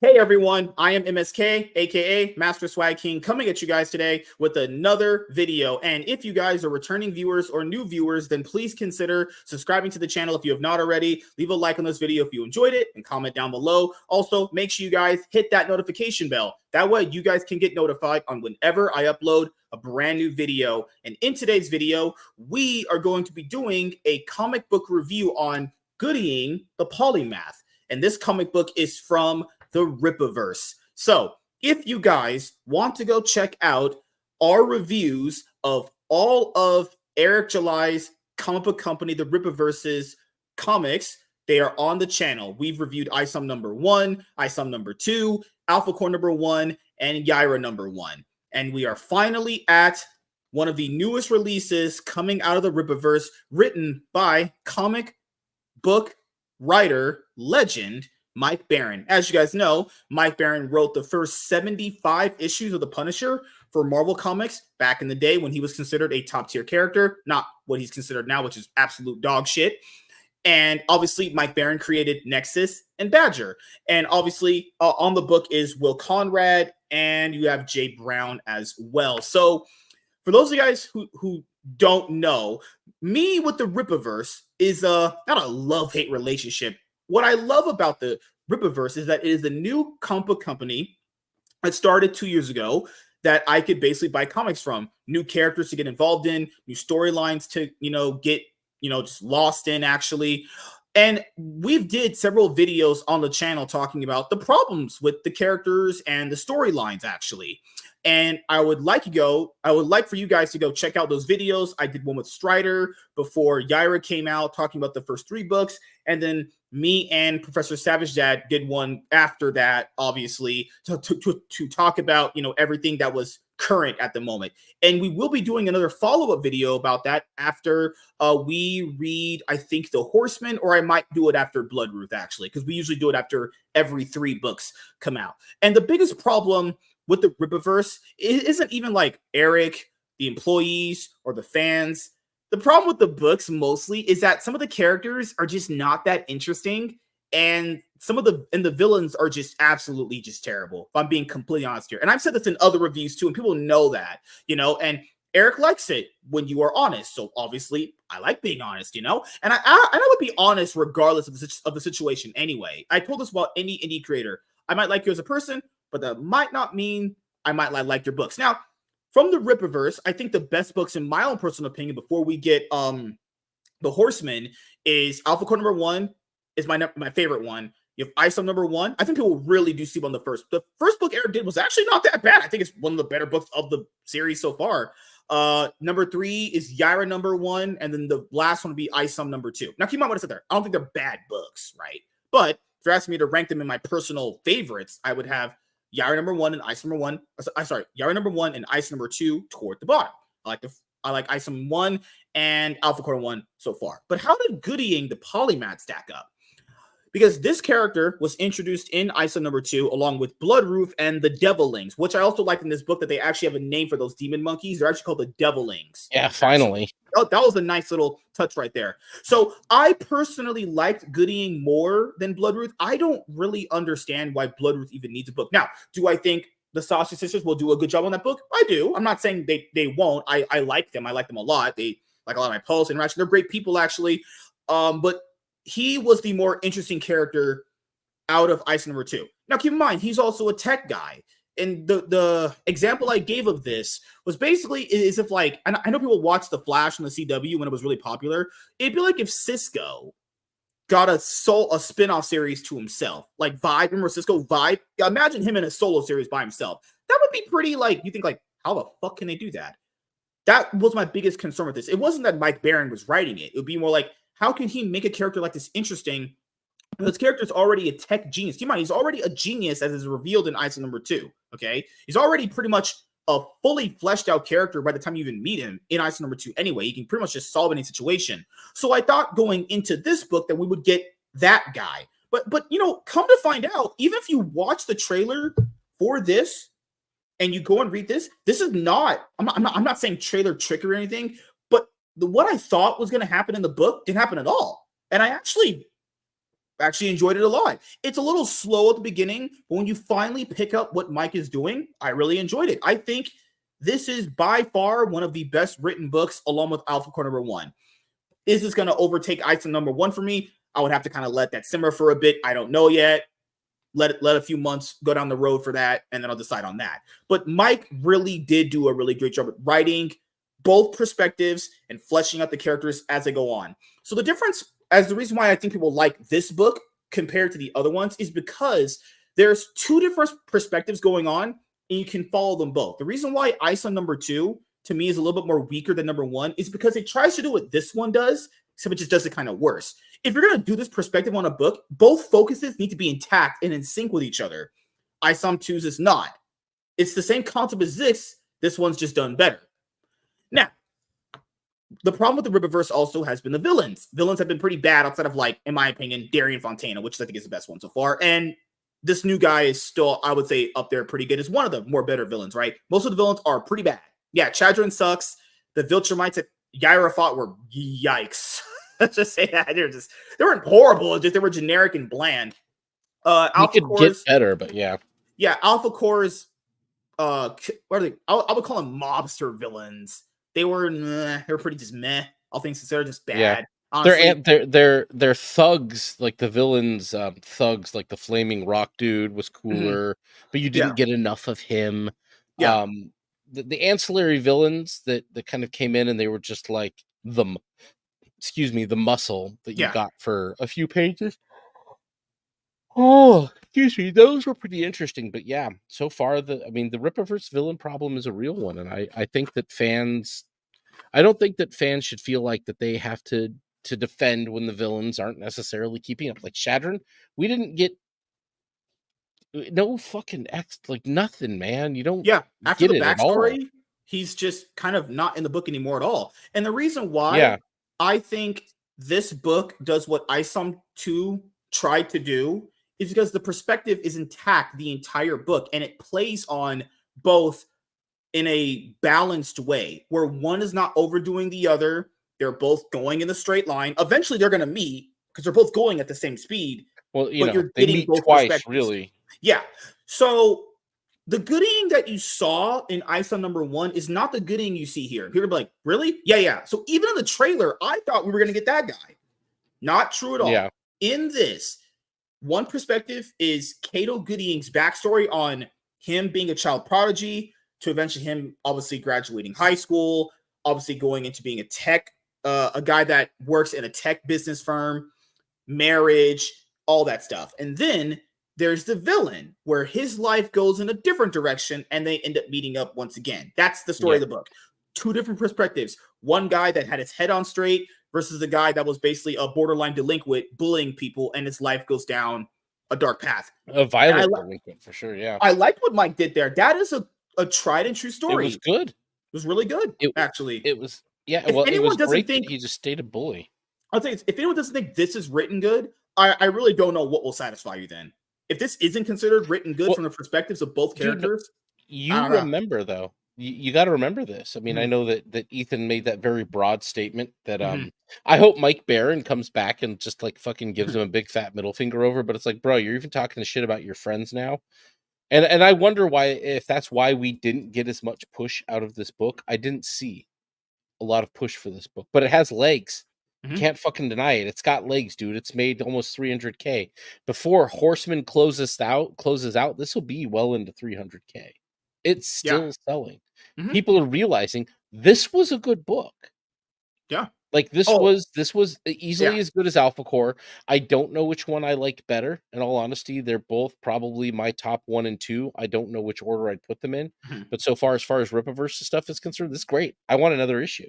Because like I love the whole way through, the guy kind of just like progressively went deeper down the bully rabbit hole of just being kind of a piece of shit. But he got developed the whole way through. You understood his motivation, which is just him being kind of an asshole, bully, piece of shit, like whack job. And you understand where Cato Goodyng came from. You get kind of from the start all the way through up to the point where we kind of basically met him. Yeah, and you know what else I liked? What I also liked was that in the middle parts of the story, he kind of stumbled at not knowing how other social interactions go. Like he didn't really know how to do like karate later on when he got older because he didn't have to do it when he was younger. You grew up in a good neighborhood. There was plenty of good here to talk about. So a lot of people know I have a problem with the Rippaverse villains. Let's go over this villain. So basically, the villain's name is Ron Hodges. He was bullying Goodyng throughout early parts of their life, right? Then there was a moment in the story where Goodyng said he's gonna get him back. So Cato puts this like thing on his chest full of thumbtacks, the real spiky ones you put in your wall to nail down like posters or whatever. Yeah, like there's like 20 of them on one like sticky patch. So if he punched him, because he was punching him in the stomach early in the story, he punched him hard enough where blood was coming, and then he snapped a photo of him to send to the teacher, because the teacher was like, hey, I'll take care of him, but he's like, no, I'll do it. And that's how we end up getting him back. So then the story progresses in two different directions.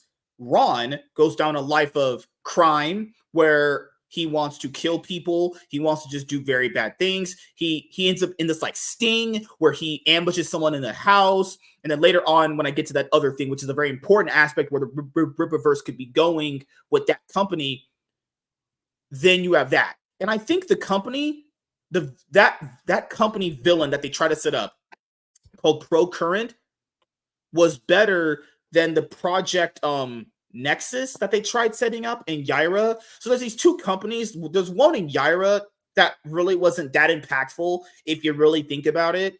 But this company, the one that Goodyng, the Polymath has, was so much more impactful of a company that you could see managing people to do evil things, right? So Goodyng progresses throughout life, obviously, graduating college, getting married, and then later on, he gets hired for a firm that ends up basically, you don't know if the firm is kind of like double crossing him. Because basically, it's in the written contract that anything he does, they get to take control of, right? So then he figures out, wait, I want to just go make things for myself, which would later on be provably true because in ISOM 2, we know that he does things for himself to help out other people. So I'll ask you, man. Did you want to go over anything so far? Yeah, no, I think the synopsis is pretty good. You got kind of like all these key points. You basically see that from go, this guy is kind of a shitty bully, and he's bullying him, and like Cato does something very smart, which I understand. I've had to, this could resonate with me. I had instances of dealing with bullies when I was a kid, and I ended up dealing with them not exactly in the same or such a violent way, but in similar ways. It was very simple to think of a way that they're going to do something here, and I'm going to plan for this and let them execute it and find out very quickly how stupid it was to continue with the bullying. Mm-hmm. But yeah, I mean it made for a good setup. And this is what you get when you have experienced and talented writers. When you've got guys like Mike Barron and Chuck Dixon who've been around the block a time or two, and they're writers too, not just some artist that's trying to pretend that they know how to write because they read a novel recently and said, "Oh, I can do this," or I can tell a story with my art. And I'm not gonna lie. And in all honesty, Will Conrad does a really good job of telling the story through his art in this book. It's some of the reason that while the pacing can be a little quick, I think for me, simply because they just got through so much of the story so quickly. Yeah, and they don't have to use, like, you can see a lot going on in here that was very different than Yaira, because Mike Barron is letting Will Conrad tell the story with the art that Mike Barron doesn't have to put dialogue to.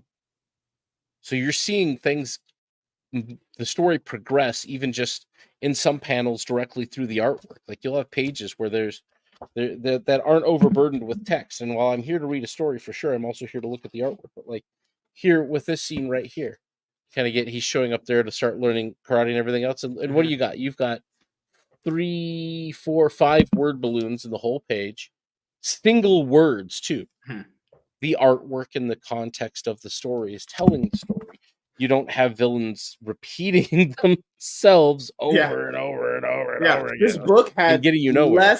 less dialogue than Yaira number 1. I feel like Yaira number 1 is their most dialogue heavy book to date. Even ISOM number 1, dude. Even ISOM number 1, 2, and Alpha Core weren't that dialogue heavy. This one is probably the least dialogue. Well, to be fair, that's gonna happen. It's only 78 pages anyway. So yeah, well, again, the Soska sisters are horror movie directors. They're not comic book writers, and while they did write a Black Widow graphic novel once, they had the benefit of full-blown editing departments to work through a lot of the things they needed. This is them, like, completely, there is no leash for them. They're just there going. So they got I can understand the why, and I don't doubt that in Yaira 2 we probably get a lot of things solved and answered. It'd be better if they got that out sooner than later, because people are going to just like lose interest.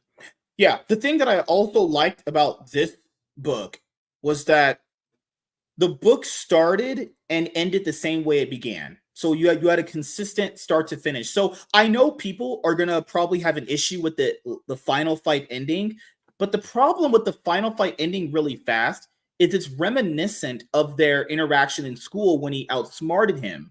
It's the ultimate test of like bronze versus brains kind of thing. It's supposed to end like that. I understood what Mike was doing there. He wanted the book to start a certain way and end the same way. So basically both characters converge in the same. Cato outsmarts him the same way he outsmarts them when they're younger, because that guy is dumb. He's going to just rush in, and Goodyng can figure out a strategy beforehand to knock him down.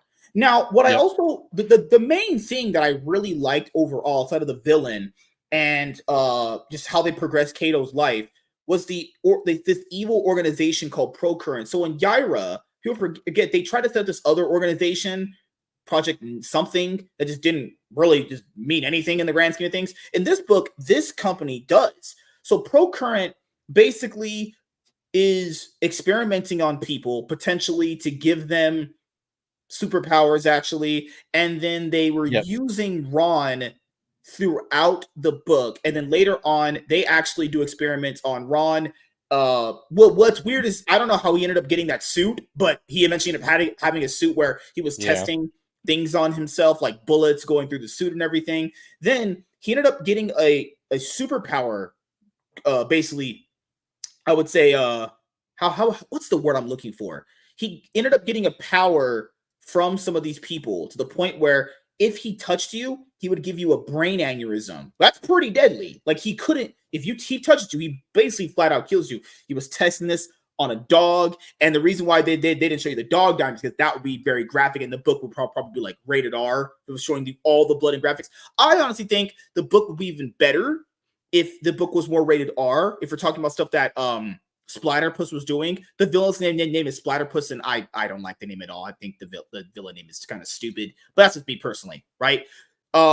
So he ended up getting powers transmitted through him through this experiment from ProCurrent, and then now apparently ProCurrent ended up stealing a lot of Cato Gooding's research from the company that he's working for. So he doesn't know if the company's selling shit to him. He doesn't know if the company's selling shit that he's working on to them. It's a nice little good mystery here. And I like that they built up Ron's character as the villain throughout the entire book. Yeah. You saw him just go further and further and further deep on the road. He ended up pulling off a sting with like some Mexicans. He ended up like obviously in jail. He ended up getting broken out of jail. He ended up killing a doctor or a researcher that was Cato's coworker, actually. Overall, really good, well-written book. My only real issues is the pacing initially up front can be a little slow. I will give it that. And that's been the problem with a lot of the books so far, for just all of them. Pacing can be a little slow for them. I wish at the beginning they would kind of, get it going initially up front a little bit faster. All the books have this problem. It's not just Gooding. All of them have this problem. So hopefully when it comes to like, actually Salvage PI kind of didn't have that problem to me initially. Salvage PI, the 13-page story, currently has the best pacing so far, but that's only 13 pages. So in a longer format with like 60 pages, that might feel a bit different. I feel like the pacing is a little slow up front, but when you get into that middle part, it really does get going there. And then toward the end of the book, you finally get to understand what they're building here. I feel like Mike Barron actually did a lot of great world building here, given the character's constraints and having no superpowers, actually. Yeah, he did a very good job here.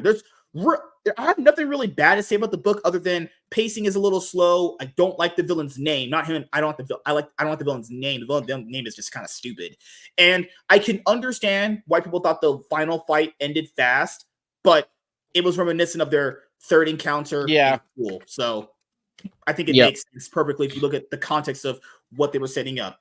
You have two different perspectives throughout the book, and they're set up really, really, really beautifully. They set up like the inner workings of another evil organization in Flora Spark that I think is going to have a much bigger role later on in the series, in the whole company's comics, potentially if you're dealing with characters on this level, right? I personally feel like a company like ProCurrent would definitely have a bigger play in something like the Horsemen's later ongoing series if we get more from the Horsemen as a one-shot. But yeah, that's the only thing I can really say. There's not like a specific art page in here that really stands out to me like the other books did, honestly. Like in the other books, even like Yaira, the art, not only did it stand out a lot, but there was like a few art pages that stood out a lot more. There's nothing in this book. The art's not bad, but there's not like an art page I'm like, damn, that looks really, really just stunning. It's pretty consistent in art throughout the entire book. There's no like stunning page, but it's fine, honestly. It's not an eyesore, Also, the other thing I'll bring up with the book is the reason why the villain worked here versus, not working in the other books is because the villain had not only setup, but the villain directly impacted what the main character would do and think of later on in the story, and there was not just that connection. It's almost like they're tying in one thing and they're leading it into something while tying it in later on, but I'll ask you, man, anything else you want to bring up with Yeah. Goodyng the Polymath? No, I kind of agree. Like, this is one thing that I did find a little disappointing is that, like a lot of the other books, Will Conrad is not a bad artist. This cover is actually the best piece of art in the book. The cover is fantastic. Cover's The great. covers look good. It nails everything you need to see about the character. It's good, but yeah, you didn't get a 2-page spread showing off some action. But that, like a lot of people had said, like the action that you got probably was a bit more from the bad guy because he was the soldier and this other shit, and Goodyng's was kind of very quickly dealt with. And I understand, like the book begins and ends in kind of the same spot. I really want to see Mike Baron come back and get more time with the character and get to both characters. I would love to see the villain return and the villain be a little more of a threat. The villain be a little more intimidating. I think like Goodyng is going to need a villain that's a real threat. And if this guy is just going to be kind of a middling fucking bloodlusted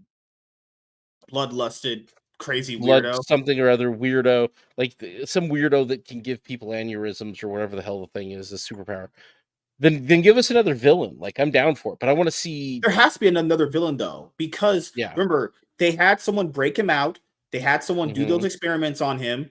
So whoever's running this company, also they're stealing his work to do it on too, because throughout the book, since he can advance certain things and do certain things, they were keeping an eye on him actually.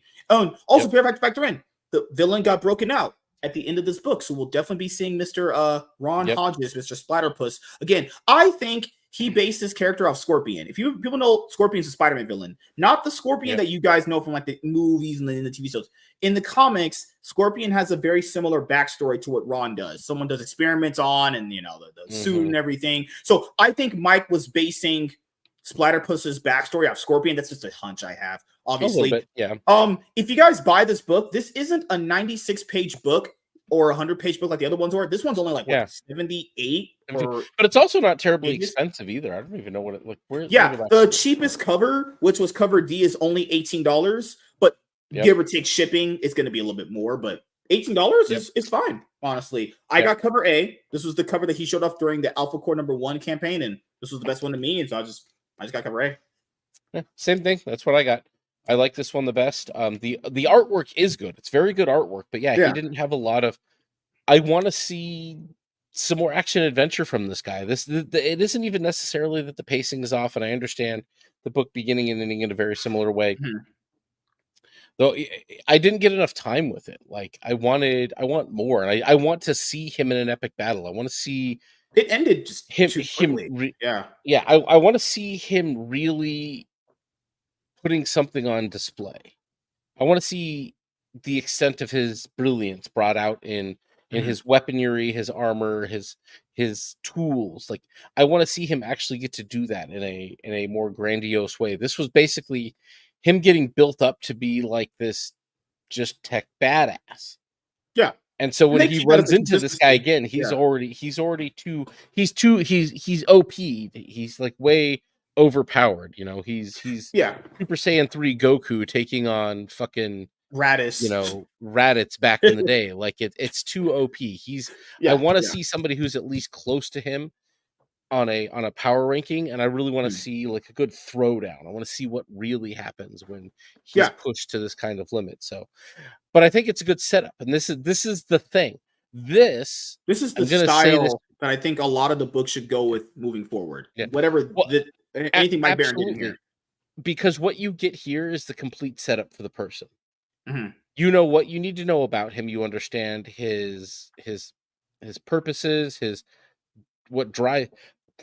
understand what drives him, you understand his interests, you understand his motivations, you get the character. Like you get everything, you get the character built here. And that's kind of what people were complaining about with Isom a little bit, even 1 and 2, because 2 turned the second half of it turned into a preview book mostly for Bloodruth, more so than Goodyng. Isom 3.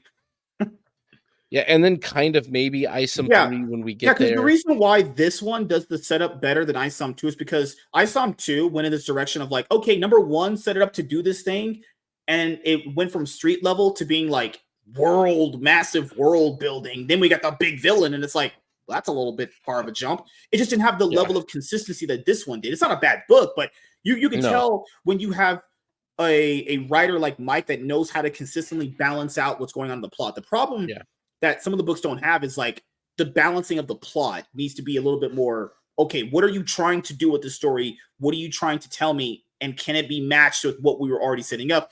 And I feel like this one does that. Honestly, this one does it very well. There's only a few issues I have here and there. My only other issue, like, it just was too short. It just, because I was holding this book and I was like, wait a minute, this isn't as thick as the other ones are. Honestly, it's like it's only about 78, 80 pages. Crazy. Oh, and another thing I will definitely compliment the Rippaverse on is their ad placement. So people know I read a lot of comics. The ads bother me. From ISOM number 1 to 2 to Alpha Core number 1 to Yaira number 1. Rippazine's not really a comic, but it has a comic in it. To this one, I would say the ad placements have been getting better and better and better. And I think moving forward, since Eric has said that he wants to do more animation and he's going to need a lot more members to do that, I think setting things up like this is great right here. As in the book right here, you have up next The Horseman, which is my most anticipated comic book coming out of the Rippaverse and Alpha Core number 2. Then you have the preview here for the first Rippazine, which I have, which you guys will go and check out my Rippazine number 1 review. If you want to, it's already up there by the time you see this video, actually. Then you get the promo for the animation. This was great. Whoever did this ad right here is great. That is awesome. That was great right there. And this right here, promote the Ripascend, all the reading order of the books. The ad placements have gotten way better. But I feel like they did what? 1, 2, 3. That's about 3 pages on ads right there, but they're a new company and they're trying to get more stuff done. So it makes sense, actually. But that was kind of a subvertive expectations. Was I thought we were going to get an older Goodying fighting this guy. No, we got basically a backstory of him and his arch nemesis going at it, which was a subvertive expectations, but it wasn't anything bad. I was like, oh, okay, I guess I'm in it. Because I was waiting for the part where he was going to be older. I was like, oh, this is an origin book for him. No, so and dude, I think ongoing, then he'll be older in that ongoing series. What Mike Barron did here, I think, should stand as a good example for Eric July moving forward. When it comes to Eric's stuff and Eric's characters, like this is what Yaira needed, was just set her up. Steady balance. Exactly. With some things leaking out, like that could go into the next issue. This is what even Isom kind of needed this. I get you're trying to tell a grandiose 3-story arc, and I'm hoping issue 3 ties it up. Tie everything up with him. You don't have to end the character. The character doesn't have to go away, but tie the story up and define the character for us. No more mystery with issue 3. Issue 3, everything should be laid bare. Yeah. By ISOM 4, I'll tell you this right now. By ISOM 4, ISOM should be a character that's solidified as like, this is who the character is. And we go These are from his there. powers. This is his drive, how he got here. These are his villains, etc. Like all of that. I think that Yaira number 2 needs to be the same way. And then Alpha Core. See, Alpha Core was written. Alpha Core's only issue that I had, because I said in the review, the only issue it really had was that it felt like an alpha duo. You didn't really get them 3 working together until the end of the book. Yeah. And the villains, I thought, were just trash. Other than that, Alpha Core's fine. It's good. I enjoyed it. Enjoyed it a lot. So, anything else you want to say as final thoughts on Goodyng the Polymath? Would you want this to be an ongoing series? Because people gotta know, Goodyng the Polymath and the Horsemen are one-shots. So depending on the success of them financially will be the reason why he would give you more. Like if these completely flopped, there's no reason to do more because obviously by your dollars, you've expressed that you didn't want more.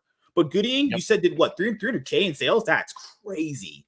And this is for more of an obscure character that kind of was introduced pretty okay in ISOM number 2, actually. In all honesty, here in the summer, even though Yaira's the one that cracked 1 million earlier in the year. In 26 hours. Crazy. In 26 hours, cracked 1 million. And then you had this book here doing nearly 300K. You've got Horseman before Christmas comes out this year, dropping that one might make 1 million.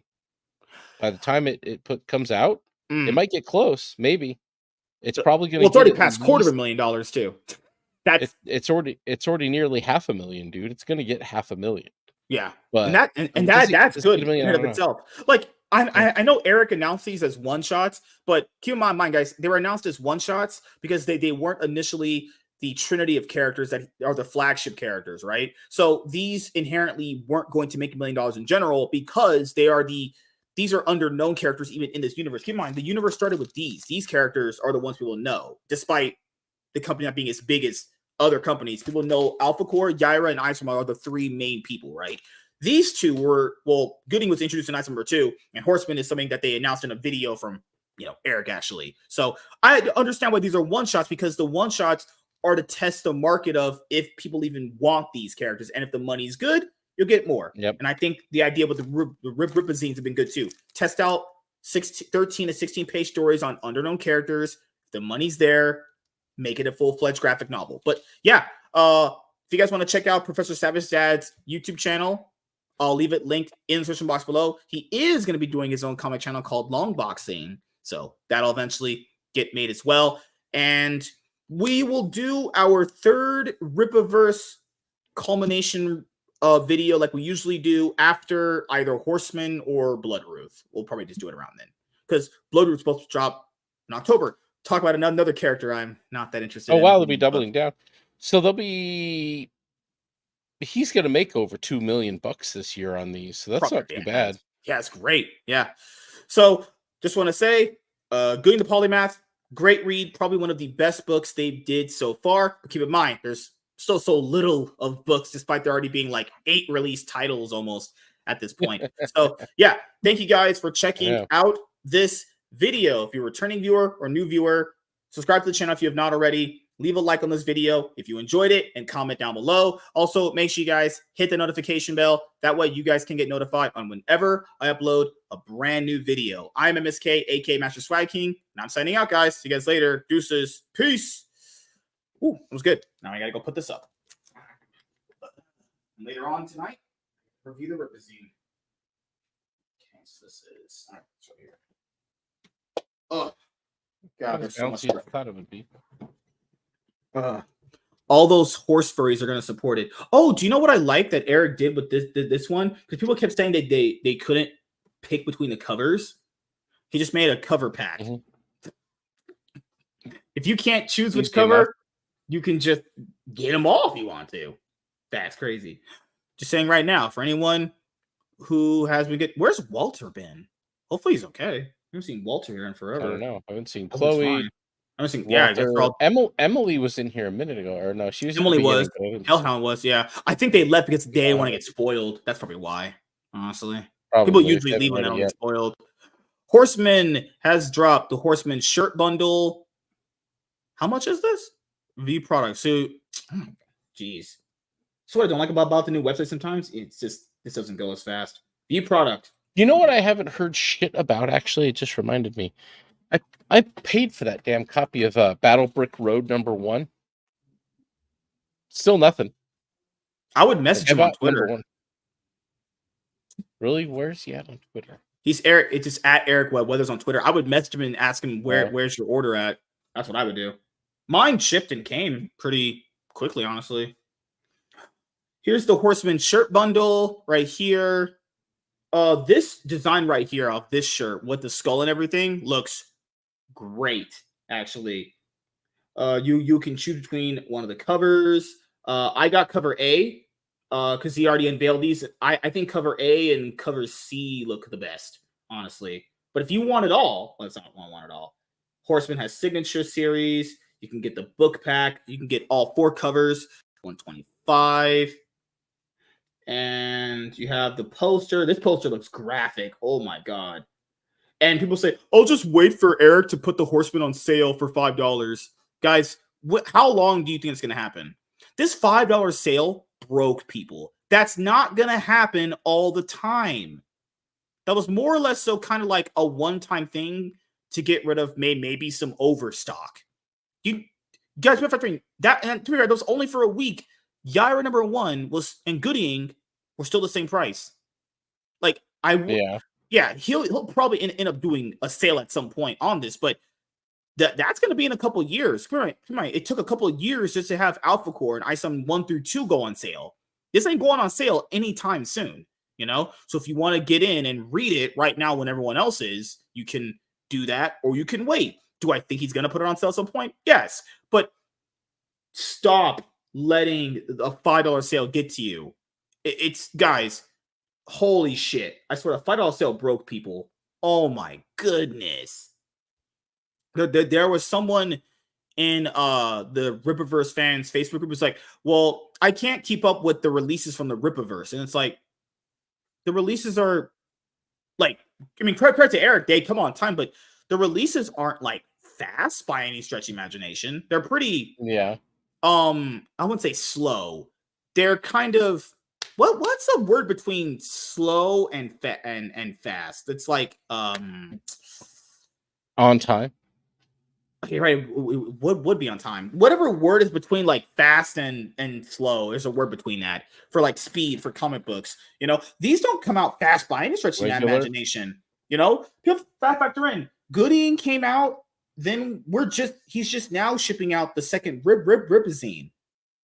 And then now we're doing the pre-orders for Horseman. Horseman's not getting shipped, guys, until like October. The books get pre-ordered, right? The number goes through, and then you get the books like a month later. I wish the turnaround for like Horseman would be faster. But, oh yeah, WC's right. It's called steady. Yeah, I would say the releases are steady. And someone said, well, what if the comics were more in a floppy format? Guys, Eric's comic, I like Eric a lot, and I like the company. His comics would not be very well received floppy format. If any of these stories are in floppy format, I'm dropping these. There's just, the pacing is too slow for it to be in floppy format. It's too slow. You couldn't pay me to buy these in floppies. Now, these are graphic novels in longer form. I can do it. These would not be good as floppies. I'm telling you that right now. I know Eric's kind of toyed with that idea a little bit on stream. People ask him a year ago with Yaira, before Yaira #1 launched for a campaign. No, these would not survive being floppies. Maybe Horseman and Goodyng would survive as a one-shot. But other than that, these would, no. Imagine Alpha Core as a floppy. No. And guys, the point of the 96-page graphic novel format is supposed to give you more of a completed story in a more of a longer format. One more, it feels like you're getting more bang for your buck. So you're paying $30 for like a 96-page book. It's supposed to feel like you're going to a restaurant and getting your values work, like you're gonna feel full when you leave, right? A floppy, for what he's trying to do, is just not good. I'm sorry, it's not good enough. And the floppy format isn't working for the big two either. Why would we do that? Nope. We just saw that with DC. I buy floppies. I know. No, we just saw from DC right now. If you're still doing DC's, we just put this numbers right now. Oh my god. DC's compact comics that are $10 for completed story arcs that are just taller than manga size have outsold every single thing they've made in the last month. Everything. $10 for a shit ton of content, dude. Like, why not? You know, great stories, time-tested and proven pacing's stories, too slow. Stories that they already know that people want. It wouldn't matter, dude. The pacing's too slow. The pacing wouldn't. If these were floppies, they wouldn't do as well. But they would do well, as Eric figured out, with longer form content, which I like. These are basically trade paperbacks for characters to do a longer story through. That's what they are. And that's fine. He basically took the model of a trade and he put it in for his comics, which is fine, you know. But to say that these would do better as floppies is stupid. That's a stupid argument. Come on, dude. Oh yeah, people. If anyone thinks the $5 sale is going to consistently happen, I'm sorry, it's not. It's going to happen probably every so often in a couple years when things are older. And keep in mind, if once you've already sold enough product within a couple of years, you could simply just, why not put it on clearance sale? What's wrong with that? Everyone does. Yeah. Oh, good Lord. Remember, everyone these are sales. He's trying to be a comic book publisher, not an indie comic salesperson. It's not merch. It's not limited release. It's not going to take 7 years to get into your hands to finish a story. They're comic books. They're no different than the shit sitting on the floppy shelf at the store. They're just thicker, bigger stories. They take longer to produce, but they're, graphic novels in the more traditional, truer sense of it, as opposed to the term graphic novel being used for what are trade paperbacks. It's an actual graphic novel. Let me show you guys the post right here. Let me take off my name here. This is Facebook. I mean, people know I'm on Facebook, so it's not really doxing. It's public information. Dorksing. So this guy said, I'm checking out. Okay, hold on, let me make this bigger. There we go. I'm checking out of the Rippaverse for the next year. The trickle is too slow on releases, and the recent $5 sale taught me a lesson. The one $5 sale he's had in 2 years taught you a lesson. So now he's going to go to Comicsgate. And those books come out every 3 years. I'm looking forward to reading Horseman next spring, maybe even a couple more stories by next fall for $5. He's not doing the $5 sale of Horseman next year. You're out of your mind. Yeah, did he have Yaira on the $5 sale or Goodying on Wasn't the $5 $5 sale by Wasn't chance? at all. Oh, wow. For $5, this guy's full of shit. Rather than $25. You people are the biggest fucking broke pussies I've ever dealt in my life. Not Rippaverse fans. These people are stupid. Guys, the Ultimate Spider-Man trade is $20. There's trades you can buy for $5. There's also trades you can buy for $20. It doesn't matter. And it's saying, if you're mad you're paying $25 for a 96-page book, you're just... I don't know how people think money works in comics. You're paying $25 for a 96-page book. Actually, even selling it at $25 is technically a loss if you're looking at how much page per content you're getting versus like paying for artist letters and all that other shit. I'm a reader, so their print-on-demand versions don't bother me. What the fuck? This guy says, should I feel they're coming out too fast? What? What the heck? This is just a shit thread. Sounds retarded. This is just stupid. I'm gonna post in the group. I'm gonna be like, if your mind got broken by a $5 sale, you're a pussy.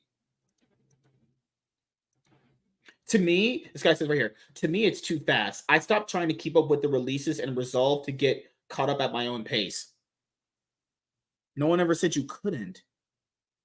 No one said you had to buy every single new release when it dropped. No one said that. The books will always be available on the website, unless you wanted specific covers to get in right when they were dropping as collections or campaigns when they were doing that.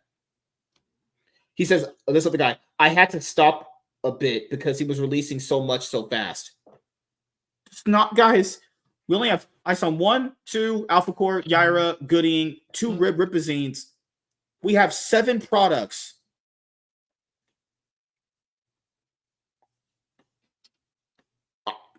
Please kill me.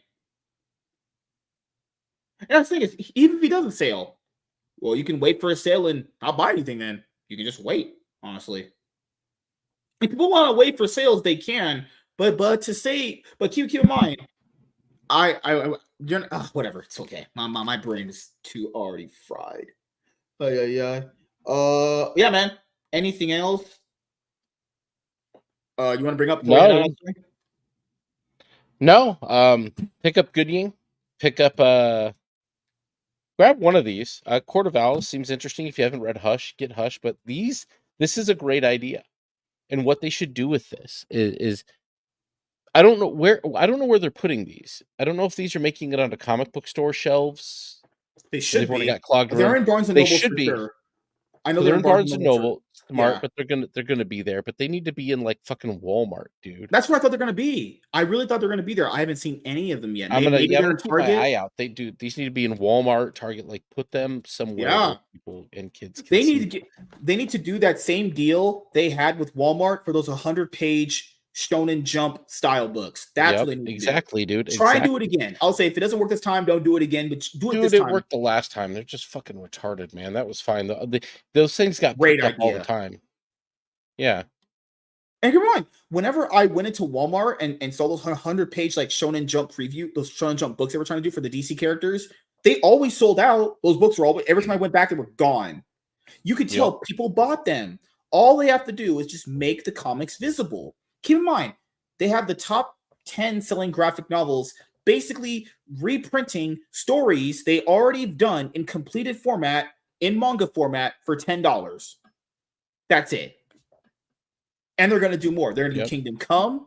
They're going to do a Static Shock story. They're going to do a lot of them, actually. You know, Kingdom Come's going to sell very good. That Mark Wade's going to get paid. Kingdom Come's going to move pretty good. Unfortunately, yeah, Mark Wade will get paid. The Static Shock one I might pick up as long as it's the old one and not the new shit. They're going to do Deceased, actually. I'd like to see them do a Swamp Thing one. That would be pretty good. I think they are. I don't know the next Swamp Thing. I think they are going to put out DC Complex Comics 2025 on Reddit. So here are the oh my god. This is the last thing we're gonna cover. This is the last thing. Here are the Compact Comics lineup for 2025. I might just get all of them. I might just get all of them just because I don't know. I have to get Batman Hush. Oh, Superman, Batman. Nice. Superman, Batman book 1, Authority book 1, Superman Birthright. Authority would make sense because Authority is going to be coming out as a movie after Superman from James Gunn. Yeah. So yeah, here's the list right here. You have Kingdom Superman, Come, Batman book 1. It must Shock, be the both of those two books. Deceased, Batwoman, LG. I'll say Orgy. Superman Birthright. So those are the ones for 2025. So far, we might have. I haven't read Birthright. I'd heard about Birthright, but I don't think I never read Authority. So this will be a good read. Yeah, this will be a good read. Before that's the original series of Authority. That might be really good. Yeah. Okay. Yeah, I think. Let me see. 360 pages. Blah blah. Birthright. Yeah, that's Deceased. Okay. They're doing Static Season 1. Kingdom Come. Batwoman LG. This is a great idea. This is truly a great idea from DC. Yeah, I'll see if they can execute on it. I don't know.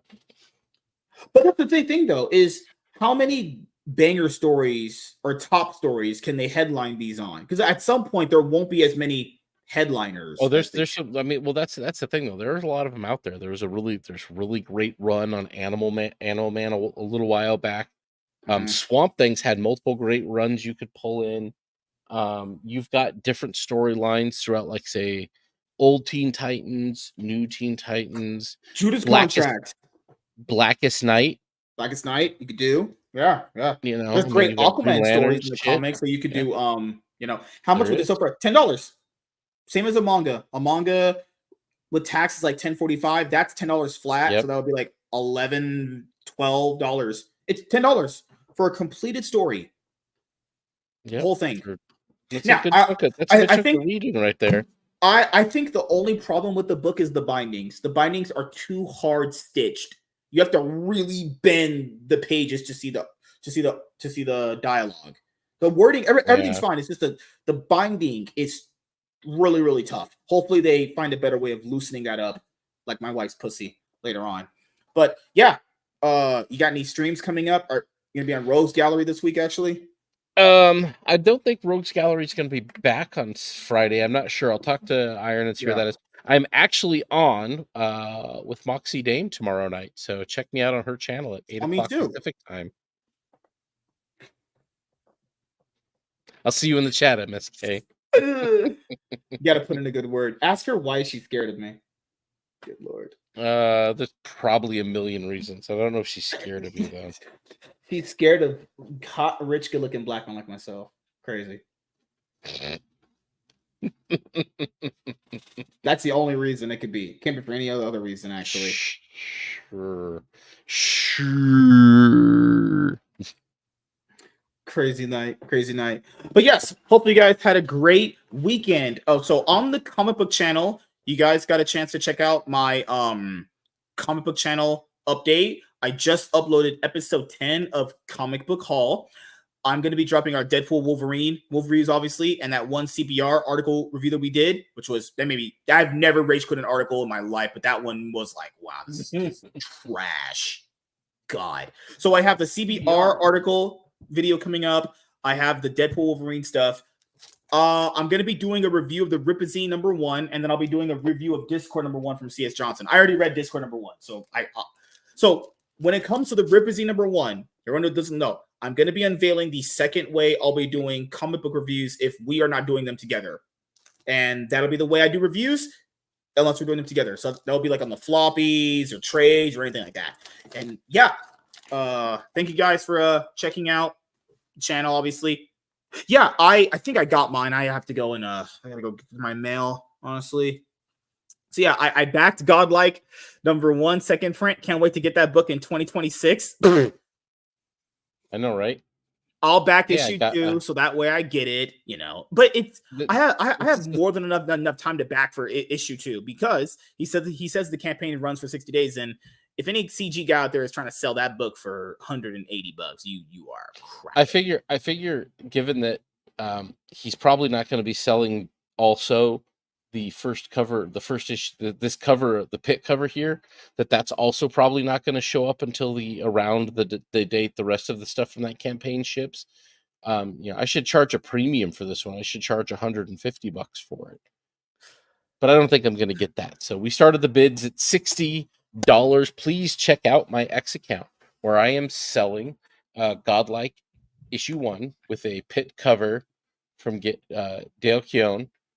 Selling it current bid $60 starting out, and whatever I get from it, I'm going to turn into I'll just go buy it now, honestly.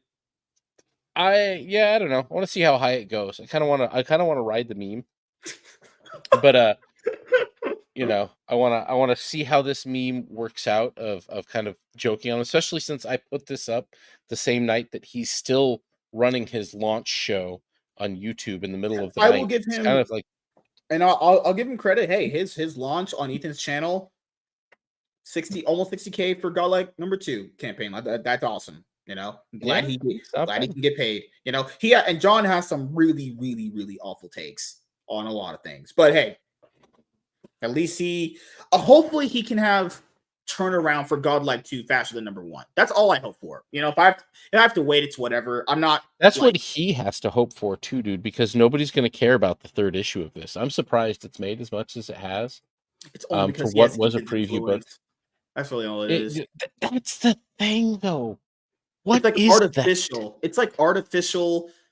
But what really is it though? This is what I don't get. Like, who are these people dealing with a has-been like Ethan? It's what he is. He has such sycophants where if he tells them to back something, they just will. And for some reason, they just have the money to do it. It's just they have such disposable money. They could throw money at comics they're never going to read just to support. It's you know what it is? You know what it is? It's like he cultivated a fan base over the years of people who liked him just kind of for him. And the art itself is almost ancillary to the idea. It's just a bunch of people who find him interesting and want to support his art, irregardless of whether or not they ever get it, anybody ever really sees it completed, and whether or not they ever actually touch it, like some people who backed Cyberfrog too. Mm-hmm. So we'll just have to see. And the reason why I backed and I'm cool with waiting only for this is because I'm not in a rush to read it. So when it does eventually come, I'll be like, oh, it's right here, and then I'll have just both issues because it's much cheaper to just get them right now, and then buying off eBay for overpriced bullshit is stupid. Or MSK, I've got another route for you. What you could do is you could get the catch-up tier in 2030 when the last one. Yeah, with the suppository book and Mandy Summers' birth control pills. We know she doesn't use those. Yeah, birth control's for fucking losers, honestly. You mostly have to pull out on time and then blow it in their faces. You've got that particular skill set. I mean, I can easily pull out, though. It's not that hard, honestly. Yeah, the Ripazine 2 should be here. And I do want to say thank you to Emily for always watching the shows. Emily, you're awesome. Thank you so much for your support. Definitely does mean a lot. I know sometimes I don't like pull up the chat. The reason why I don't pull up the chat during videos is I don't want the chat comments in a video. it's not supposed to be there. It's supposed to be that's supposed to be something you just read. But I do want to say thank you to every single person that does, support the channel. Actually, M. Night Shyamalan is developing another movie. Oh, fucking kill me now. Oh, just throw me out the building, please, please, please. Are you gonna get your? Oh, before we go, are you gonna get your kids a PS5? Oh fuck no. What do they have? Oh, you said that they have a Switch. They have Switches, dude. I'm holding up on this idea that the Switch 2 is dropping here in like a month or two. Oh, dude, let's be honest here. Money on Do you really anything, think that's gonna drop anytime soon? They're making millions and millions of dollars on all of them. The Lite, It the does regular if one, they and the don't- OLED and the games. It does if they're not as stupid as Sony and they don't fuck up and make it physical media only or digital media only. If they fuck up and turn it into a Steam Deck, then no, who's gonna buy it? I can't play my whole Switch library of Oh, it'll be cartridges. backwards compatible, I think, for sure. I think it'll be backwards compatible. They have to make sure it is. Well, if it's backwards compatible, then it sells. Yeah. They have And to it does preserve the 4K. physical thing. Yeah. That's the problem with the Switch. The hardware is a little outdated. All they have to do they need to make a system that's about as strong as basically the Xbox One, and then they're good. Literally, it just has to run Pretty YouTube. much. It just has to run YouTube and streaming services and play games and stream off of it on better hardware, and they're just going to make money. Guys, right now they're making millions and millions off just selling these things. The Switch is from the PS4 era of consoles, okay? It is. And it is outselling consoles from the PS5 era. Will I get a PS5 or an Xbox? I'm making that decision very soon. After I pay off this last PayPal paying for, I'll decide on getting a PS5 or an Xbox because I want one. I want one of them at this point. I have a Series X. It is peak console. You I don't like think it better? consoles. I don't think that. I think it is the pinnacle of what consoles are going to be. I think everything that comes after it, when they start stripping physical media off from it and everything else, is going to be. What made you choose that over the PS5? Availability and. Just like the controller more, you said, I think, right? Well, you said you didn't like the Sony I like controller as much. I like the controller. I like the controller more, but also I had an Xbox. I had an Xbox One, an Xbox One S, an Xbox One X. So naturally progressing on to this one. I just had the Xbox One games, and they're all backwards compatible, so I went with that because I have it. I do have a PS4 Slim, however, that I got for like $100. So. And what does PS5 have that makes me need to buy it? What's its exclusive that I need in my life? That's what I think too. It's like I wouldn't mind having either a PS5 or an Xbox. To me, the ultimate deciding factor is the PlayStation has the Insomniac Marvel games coming up. That's the thing. That's the key. But it's like, okay. Am I really that interested in the? Yeah, that's the thing. Is if you really want to play them, if you just got a decent PC, you could play those on your PC or a Steam Deck. Or a Steam Deck, yeah. So the reason why I would choose the Xbox, I just like to control the Xbox more. The controller's just better. I've never hated the PlayStation controller. I'm a little nitpicky on that. They just feel weird. I like the I have the Xbox One controller right here. These feel great. These are amazing. I would just choose the Xbox, honestly. I just like the controllers way more. And I understand the controls better because it's letters. The whole square bullshit is just square, triangle. I don't want to think about math, gaming. Press X to doubt. But yeah, guys, after I do this PayPal paying for thing, it's over in about not this paycheck coming up, but the following one. So basically, beginning of October, it will be over. I'll make a decision on getting an Xbox or a PlayStation 5. And so, yes, Cloud9 Podcast getting uploaded to Rumble. I'm currently on season 4. New episodes of the Iron Man and Cloud9 Podcast getting uploaded to the podcasting platforms. So if you can't catch the show live, you can listen into the show on your favorite podcasting platform of your choice. And I'm going to be releasing more consistent content. As you guys know, I don't know what comic book we're going to be reviewing next week, honestly. We don't have one. We'll just pick out one, I guess, honestly. I'll probably grab one. We probably have some. Did you get Ultimate Spider-Man? I did. Did you get the trade? Well, there you could probably get into that. I'll probably have that, right? I've been wanting to read the shit out of it, so it's on my Oh, we could review the DC Compact Comics Court of Owls. Oh, we have the Court of Owls thing. Yeah. I do have Court of Owls. That one might take a little longer to read, but I'm probably going to get into that. But I have to finish. Actually, one thing I have to read that I know you haven't picked up. We could just review this. I mean, how many pages is this? I forgot. There's 300. 300. I need to finish reading this. This has been a really good story. I like the Dark Horse Avatar books, though. This was a good one. Uncle Ira was pretty awesome. And then getting the Dracula book. We'll see which one. And another thing on my short list of things that or my longer list of things I need to read was Dracula. Oh yeah, I know you're talking about that one. Kelly Yeah. Jones. We'll figure it out. But yes, everyone, thank you guys for checking out this episode of the Iron Man podcast. We'll see you guys.